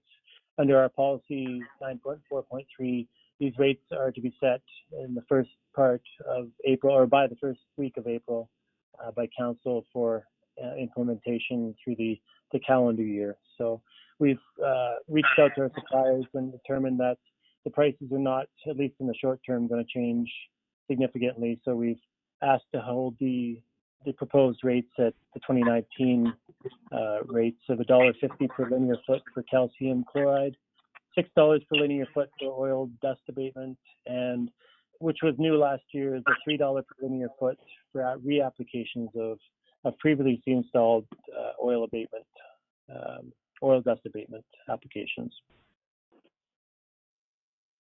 Sorry, Mike, I just couldn't hear you first part. Why are we holding the 2019 prices? We reached out to our suppliers, and in the short term, we don't see any decreases or changes in price at this time. Thank you. Sorry, couldn't hear you. My personal opinion is I think we, in time of such financial issues going on, I think we should be charging for labor and equipment costs, which are currently funded by the county. But that's just my opinion, and I hope council has a good question.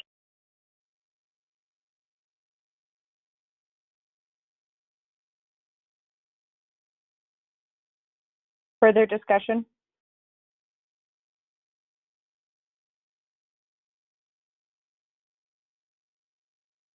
Mike, could you give me an estimate on the increased cost if we were to charge labor and equipment costs? Sure. Through the chair, and this is something that we did review last year. Looking, I don't have the numbers. I can give you a ballpark figure. It's going to be about $3 to $3.50 per linear foot for calcium. Oil won't be quite the double charge like that, but I would anticipate around $8 to $9 per foot for oil with labor included.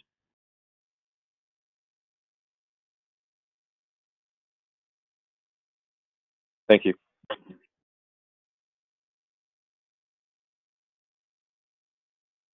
Further discussion? Comment. Councillor Kester here. I don't have a problem the county forces maintaining what we have previously done for dust control. I just have a question on oil. I'm sure I'm going to get asked, since oil is tanked, why hasn't our oil cost went down? And I'm thinking it's because we don't use crude oil, but I'm not sure. Is it a dedicated product, or you can enlighten me some, Mike? I'd appreciate it. Yeah, and the fine details of why the prices haven't changed, I'm not privy to right now. I can do a little more investigation and bring back this information to the next council meeting if you like. I'm thinking only if the prices go down, we will look at it. Right, okay. You know, I'm good at holding the rates. It's just that I'm thinking be prepared to give an explanation why oil prices didn't go down. Right.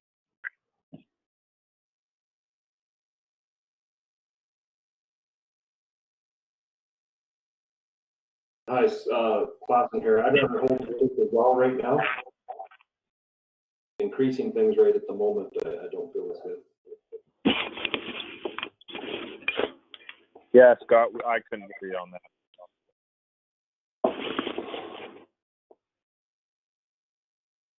Sorry, just to reiterate those comments, I had a little bit of feedback here.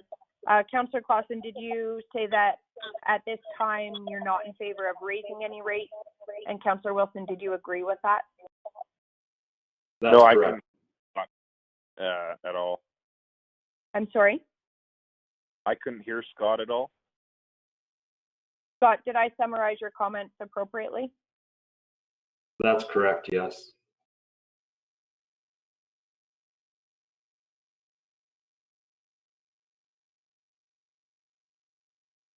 For reapplication.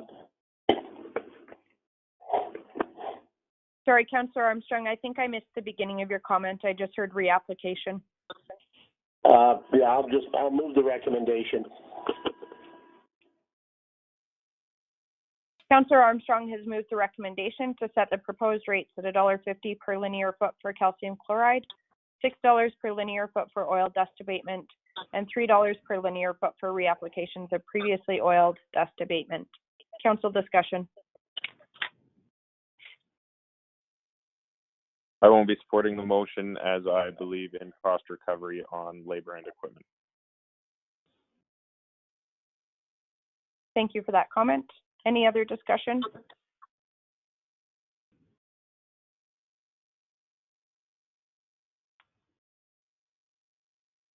Is any councillor opposed? Wilson?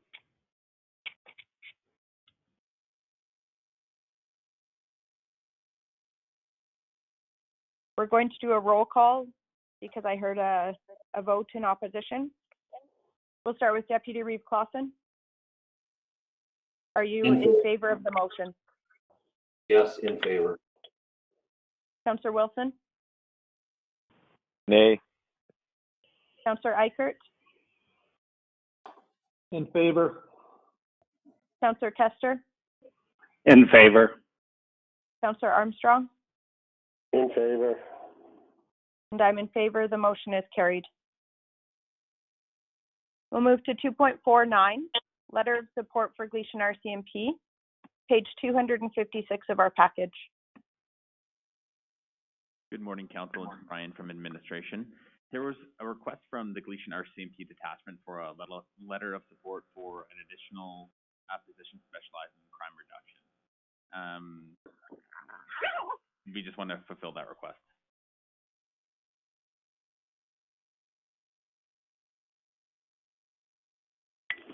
Through the chair, a question from Armstrong. The Gleason detachment, and this might go to the area councillor, 2 area councillors down in that area. Where is most of their work? Not on the county. Yeah, I don't have their statistics in front of me, but their services are shared between primarily Wheatland County and Siksika Nation. I believe the majority of the call volume is on Siksika Nation. Over 80%. Yeah, I had around 80% in my head as well. This letter of support does not require any financial backing from Wheatland County. It was simply to provide support with an application that they were making for a new position of the detachment. Okay, as long as there's no dollars attached to it, because that'll be the next thing coming forward. $0 were related to this application. It's an application within the RCMP itself. Okay. Wilson moves that council provide a letter of support to the Gleason RCMP detachment for specializing in crime. Councillor Wilson has moved. Any discussion?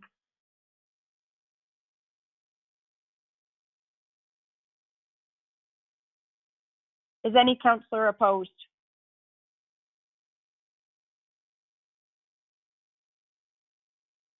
Hearing none, motion is carried. We'll move to 2.410, Strathmore and District Chamber of Commerce, RIA name change, on page 258 of our package. Council, it's Matt here presenting this on behalf of Councillor Donna Bigger. The councillor submitted a request for an RFD to be put together with 2 options for council's consideration. Actually 3 rather, but 2 options provide specific name changes. These name changes have been discussed at the Strathmore and District Chamber of Commerce, and the resolution reads that council provide the Strathmore and District Chamber of Commerce $1,500 to change the name from the Strathmore and District Chamber of Commerce, so specifically with that ampersand in there, to the Strathmore Wheatland Chamber of Commerce. Thank you. Thank you. Council discussion. Through the chair, Councillor Armstrong, is that the total cost or is that half the cost? Through the reeve to Councillor Armstrong, that is the total cost requested from the Strathmore and District Chamber of Commerce. So my question then is, why are we the ones paying the full cost of it? So through the reeve to Councillor Armstrong, just for clarification, sorry, that's the total cost requested only from the county. It is not representative of the full cost of this name change. So there are requests to other respective institutions for costing as well.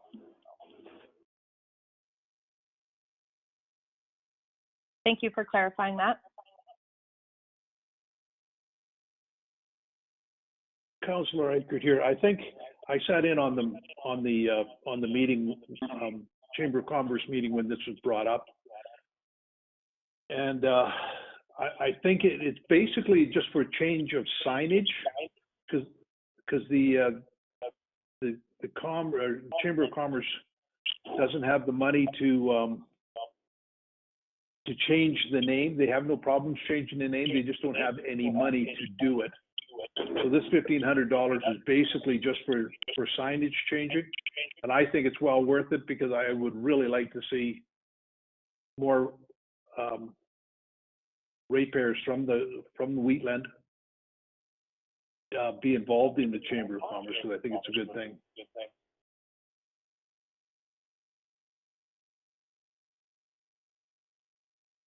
I would agree with Councillor Eichert, and I would just like to commend the work of the Chamber and its members and its board. They have been doing a phenomenal job at increasing awareness of their Chamber. Their applications for new members is exploding over the last several months, And they've also already been really focusing on inclusivity of Wheatland County and the region, and making that much more specific in their communications that they're doing already. I know Chair Haley Poirier frequently references Wheatland in her social media posts and videos that she does, things like that. And I know hearing from Wheatland County businesses, more and more are becoming aware of the work of the Chamber and the benefits to belonging. So I would support this proposal. Further discussion? I'm not going to oppose it. I just had a couple of questions about it, but I'm not going to oppose the motion.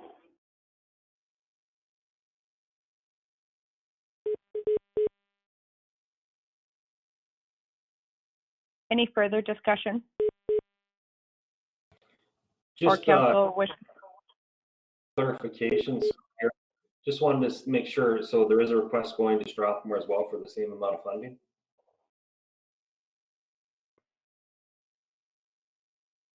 Thank you.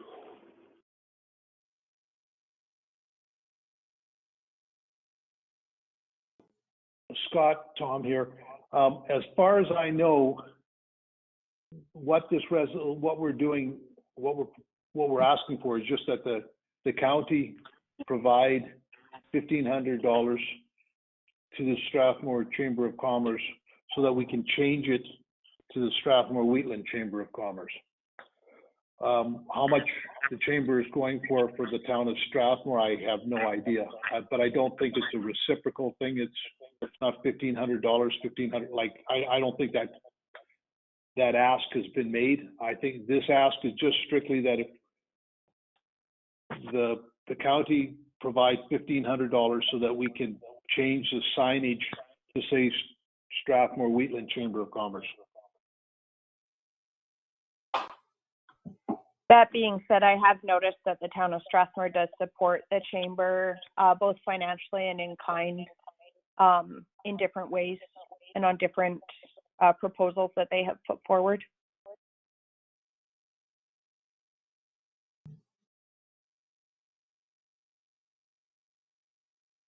Discussion or council's wishes? I'll move, it's Councillor Eichert, I'll move that the council provide the Strathmore and District Chamber of Commerce with $1,500 to change the name from Strathmore and District Chamber to the Strathmore Wheatland Chamber of Commerce. That would be option number one. Thank you. There's a motion on the floor. Any further discussion?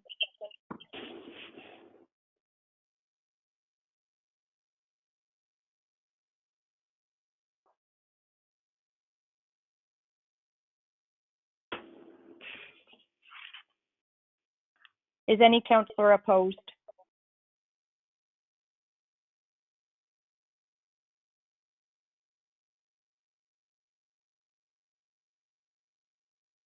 Hearing none, the motion is carried.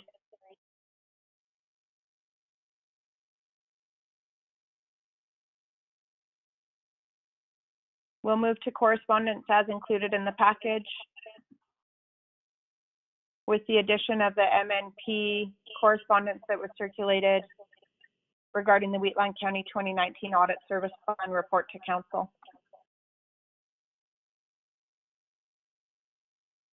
With the note that there are two requests that I'm recalling off, three requests. There's a request from Sturgeon County regarding an Alberta-focused reception at FCM.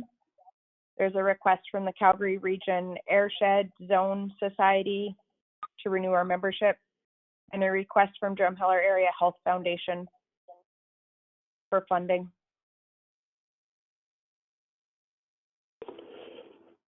So, through the chair, sorry. I had a visit from Mr. Gary Crabson, who's on the Drumheller Health Board. And he explained everything that was going on down there with the Drumheller Health Center operating room and everything that's going on down there. That's why this letter is here. He wanted me to bring it to council. I told him that I would speak to it but they had to bring the letter to council on their behalf with an explanation of what they do and what they're requesting. So I would just like to say that I would like this included in our discussions when we're talking about the hospice and the housing and everything that we're putting into that on the other side of the county, that there is also a number of my residents and some down in Division 1 and in Glenn's area that use this Drumheller area. So I would like that as part of our discussions when we're looking at funding. Excellent comments. Perhaps if we just move through the correspondence in order of presentation. So just a note from Minister Nixon's office indicating that they are following up and providing some contact information for further contact. The next piece of correspondence is from Marilana Nachu with Sturgeon County regarding the FCM Alberta event. Discussion on that. An update, FCM is monitoring the COVID-19 situation. At this point, they are hoping with careful procedures, depending on what the situation is like, they are hoping to proceed, but I anticipate that will be obviously a dynamic situation like other conventions that are being planned. I'm not sure if this is something that council wants to consider, and if this FCM does not proceed, if it could potentially be something we could consider at a future FCM. I Comment. I visited with Neil at last fall? Amber, you can remind me. Yep, you bet. Last fall, and it was a very good discussion about how to educate the rest of Canada, because God knows they need it, about the Western culture and specifically Alberta. And while you know me, sorry, I'd rather tell them to shove it up their covers and leave them high and dry, the complete FDM. But knowing we're not going to do that, we should give it our all to try to educate these Easterners. And by helping fund a hospitality reception with well-known Albertans and potentially a keynote, I think it is beneficial. And I do think that we at least think about supporting it. I would consider supporting it, that's for sure. But that's just me.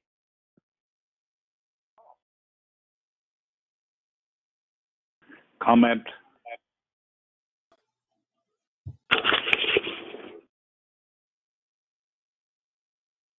Hello? Please proceed. You can hear me? Okay. Yeah. I don't have a problem supporting it.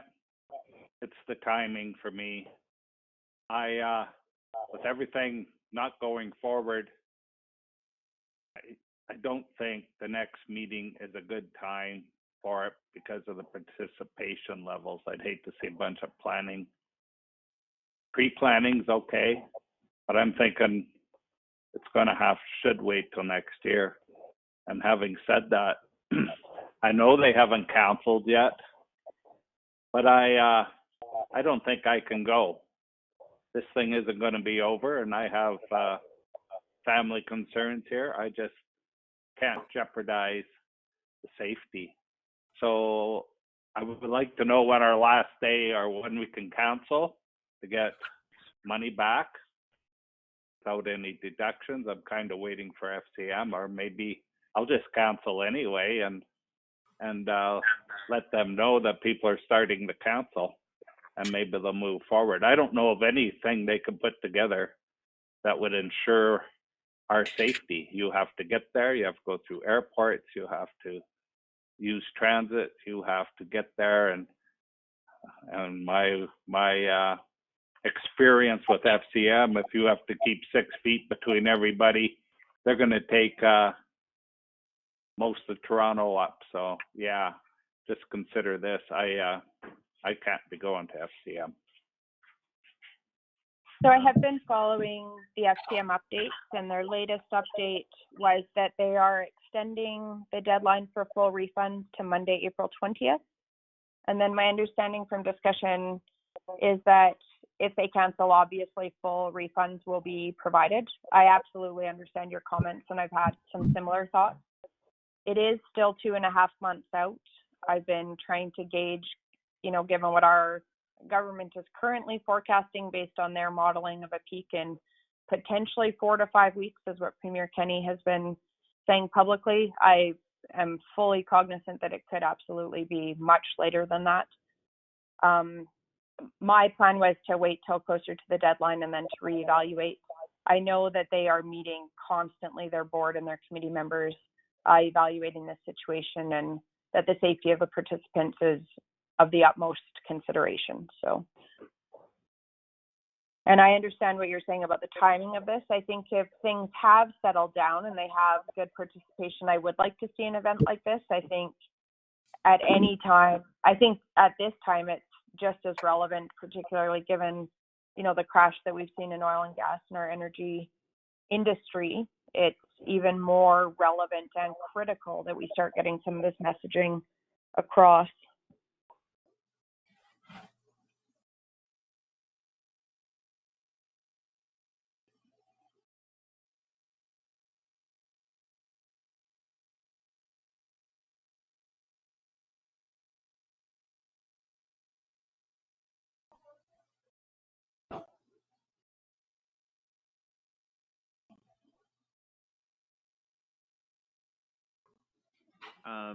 Council, it's Brian from administration.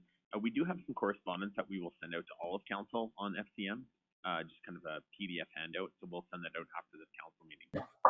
Available on the website, on the FCM website as well. So we'll just forward it for council's consideration and reading. Thank you.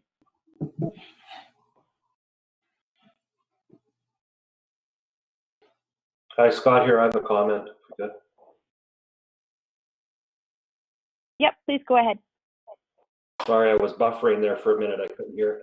I just think with everything that's going on, I know with some of the planning we're making into the summer here with these bigger events that my kids are involved in, they're already done.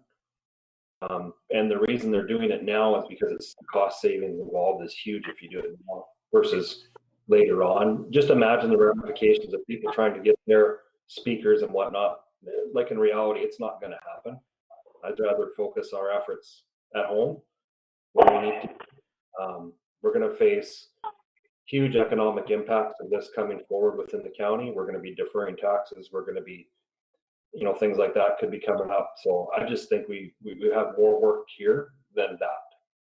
That's my opinion.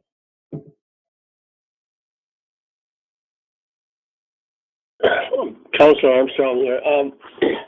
Yeah, my comments on it are, I think we send them a letter telling them that we understand what's going on out there, and as like Scott said, in this time we cannot guarantee that we will show up, and if we canceled before the date, it's not because of FCM, it's because of what's going on within the world in this pandemic and the aftermath of what's going on. I don't think we've seen the end of it yet, so I think we just let them know that if we do leave, if we do not attend, it's not because of FCM, it's because of other issues.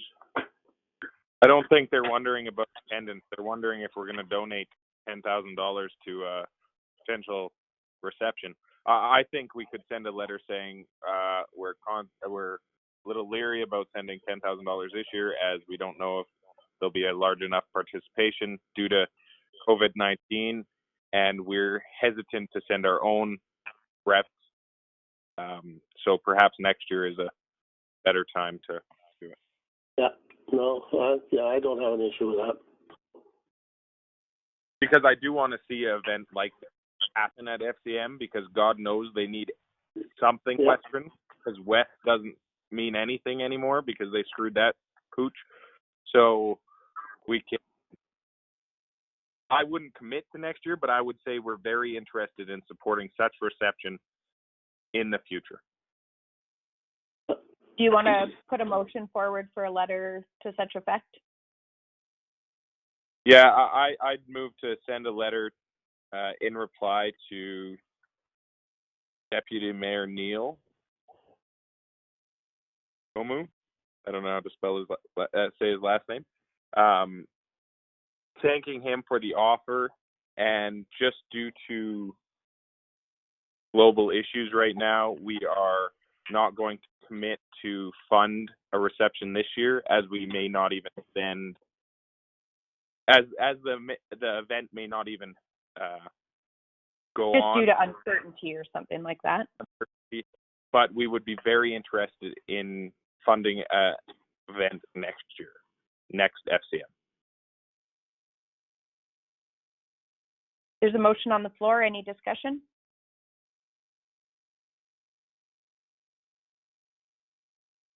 Is any councillor opposed?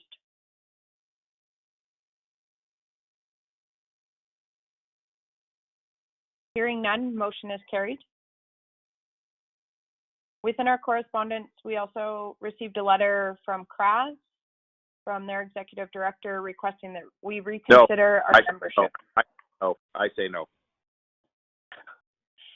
Tell us how you really feel.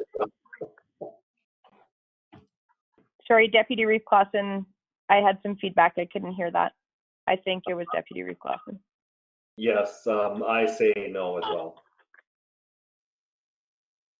Does any councillor have interest in putting forward a motion to renew our membership in CRAS?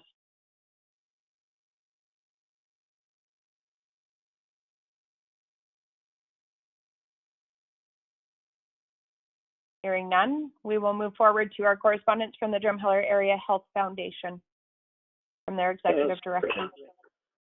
Sorry about jumping ahead. I thought you were looking, originally I thought you were just looking for a motion to accept it as information, but I've said what I said about it. I'd just like to put a motion on the floor that when, to send a letter back to them telling them that we will review this again when we do our budgeting and when we're dealing with funding with our health authorities, whether it be Strathmore, Drumheller. I don't know how you want to word it, but to that extent anyways.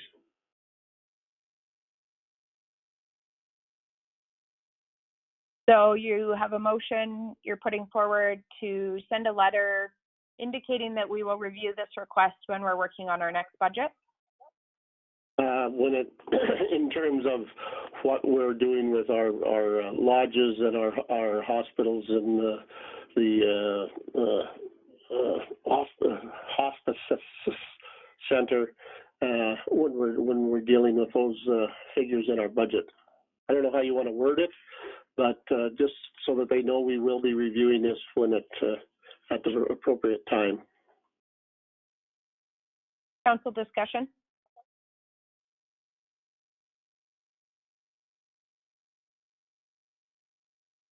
Scott here. I'm okay with discussing it at budget times.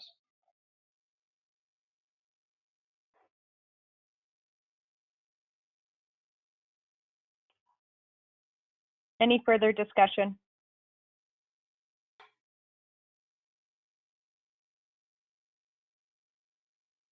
Sorry, my phone was dark.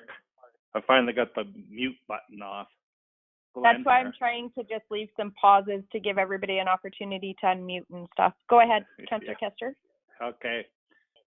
Yes, I agree with that, but I would put it in that for this budget, we would discuss it, not a future budget. And doing quick math in my head, if we have 10,000 people in the area of Drumheller, that's Drumheller and the few people, I don't know how big an area you want, say 10,000. That would be $150 a person. We have about 300, I think, in that area. 300 times 150. 400 and 150, what is that? That's $6,000. Maybe staff could kind of look at a figure, something in that neighborhood. And then when we're going through the fine details of our budget, we can discuss it then. Does that make sense? Yep. No, those are along the lines that I was talking to Gary, that the numbers in this area were in around that 400, and that use that. There's a few more. There's a few more than that now because there's the maternity side of it. There's no maternity in Strathmore now, so a lot of them from the Hazara go down there rather than Calgary or Medicine Hat.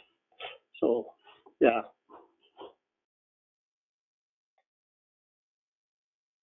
Just a note, and it's just my perspective, is we don't currently fund any of the Strathmore, and forgive me, I can't recall the exact name, but there is an auxiliary group that does fundraise for Strathmore Health Center as well. And I don't believe that Wheatland County currently provides any funding to that. I understand that you're kind of looking at it in terms of the hospice side and that kind of thing. The Strathmore Hospital does provide some palliative care, just as Drumheller Hospital does. And I don't believe historically the county has funded any of that, just as a note. No, I understand that, but they also have the housing down there, and we don't do anything for their housing down there either. Yes, good point. And this is a little bit different too. This is for an operating room that is in need of various equipment. Yep. I'm thinking if they, being a smaller center, there is no community support for an operating room, it might end up like the operating room in Strathmore. And that would be a huge disservice to the area. I'm thinking. Yeah, no, we need to keep Drumheller as one of the hubs for this area out here and out east and further east into the Hanna area. Yeah, we can't have it end up being like Strathmore. This is a discussion that we can have during budget. We can send a letter saying we're going to discuss it. So let's just move on. Yeah. There is a motion on the floor. Any further discussion? Is any councillor opposed?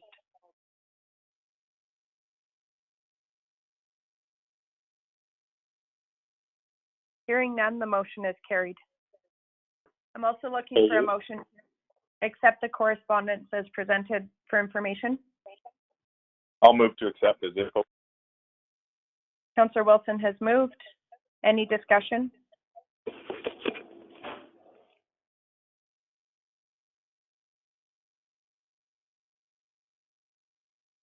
Is any councillor opposed?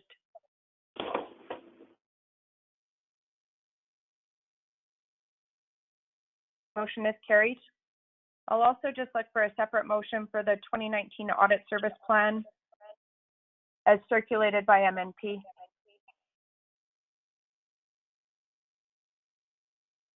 So moved, Armstrong. Councillor Armstrong has moved. Any discussion?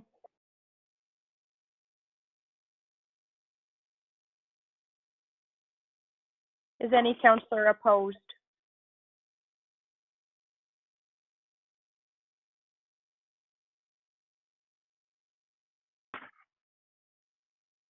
Hearing none, the motion is carried. That takes us to our closed session in camera agenda items. Prior to us moving into closed session, I would like to ask each councillor to affirm that they are in a private setting where they will be the only person able to access confidential information in order to uphold our council code of conduct. So we'll just roll call through. Deputy Reeve Clausen. Yes, I'm alone and secure. Councillor Wilson. Yes, ma'am. Councillor Eichert. Do the dogs count? I'll leave that up to your discretion. Then I am alone. Councillor Kester. Yes, I am. Councillor Armstrong. Yes, I am in a secure area. And I also affirm that I am. I will now move us into closed session. Is any councillor opposed? Madam Chair, Ryan from administration. So what we will do is we will send out a separate dial-in session.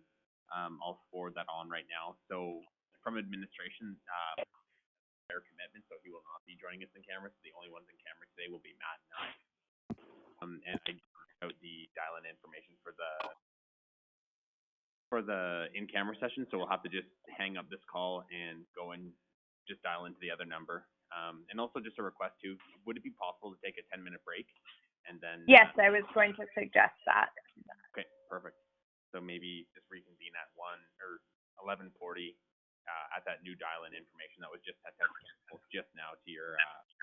emails.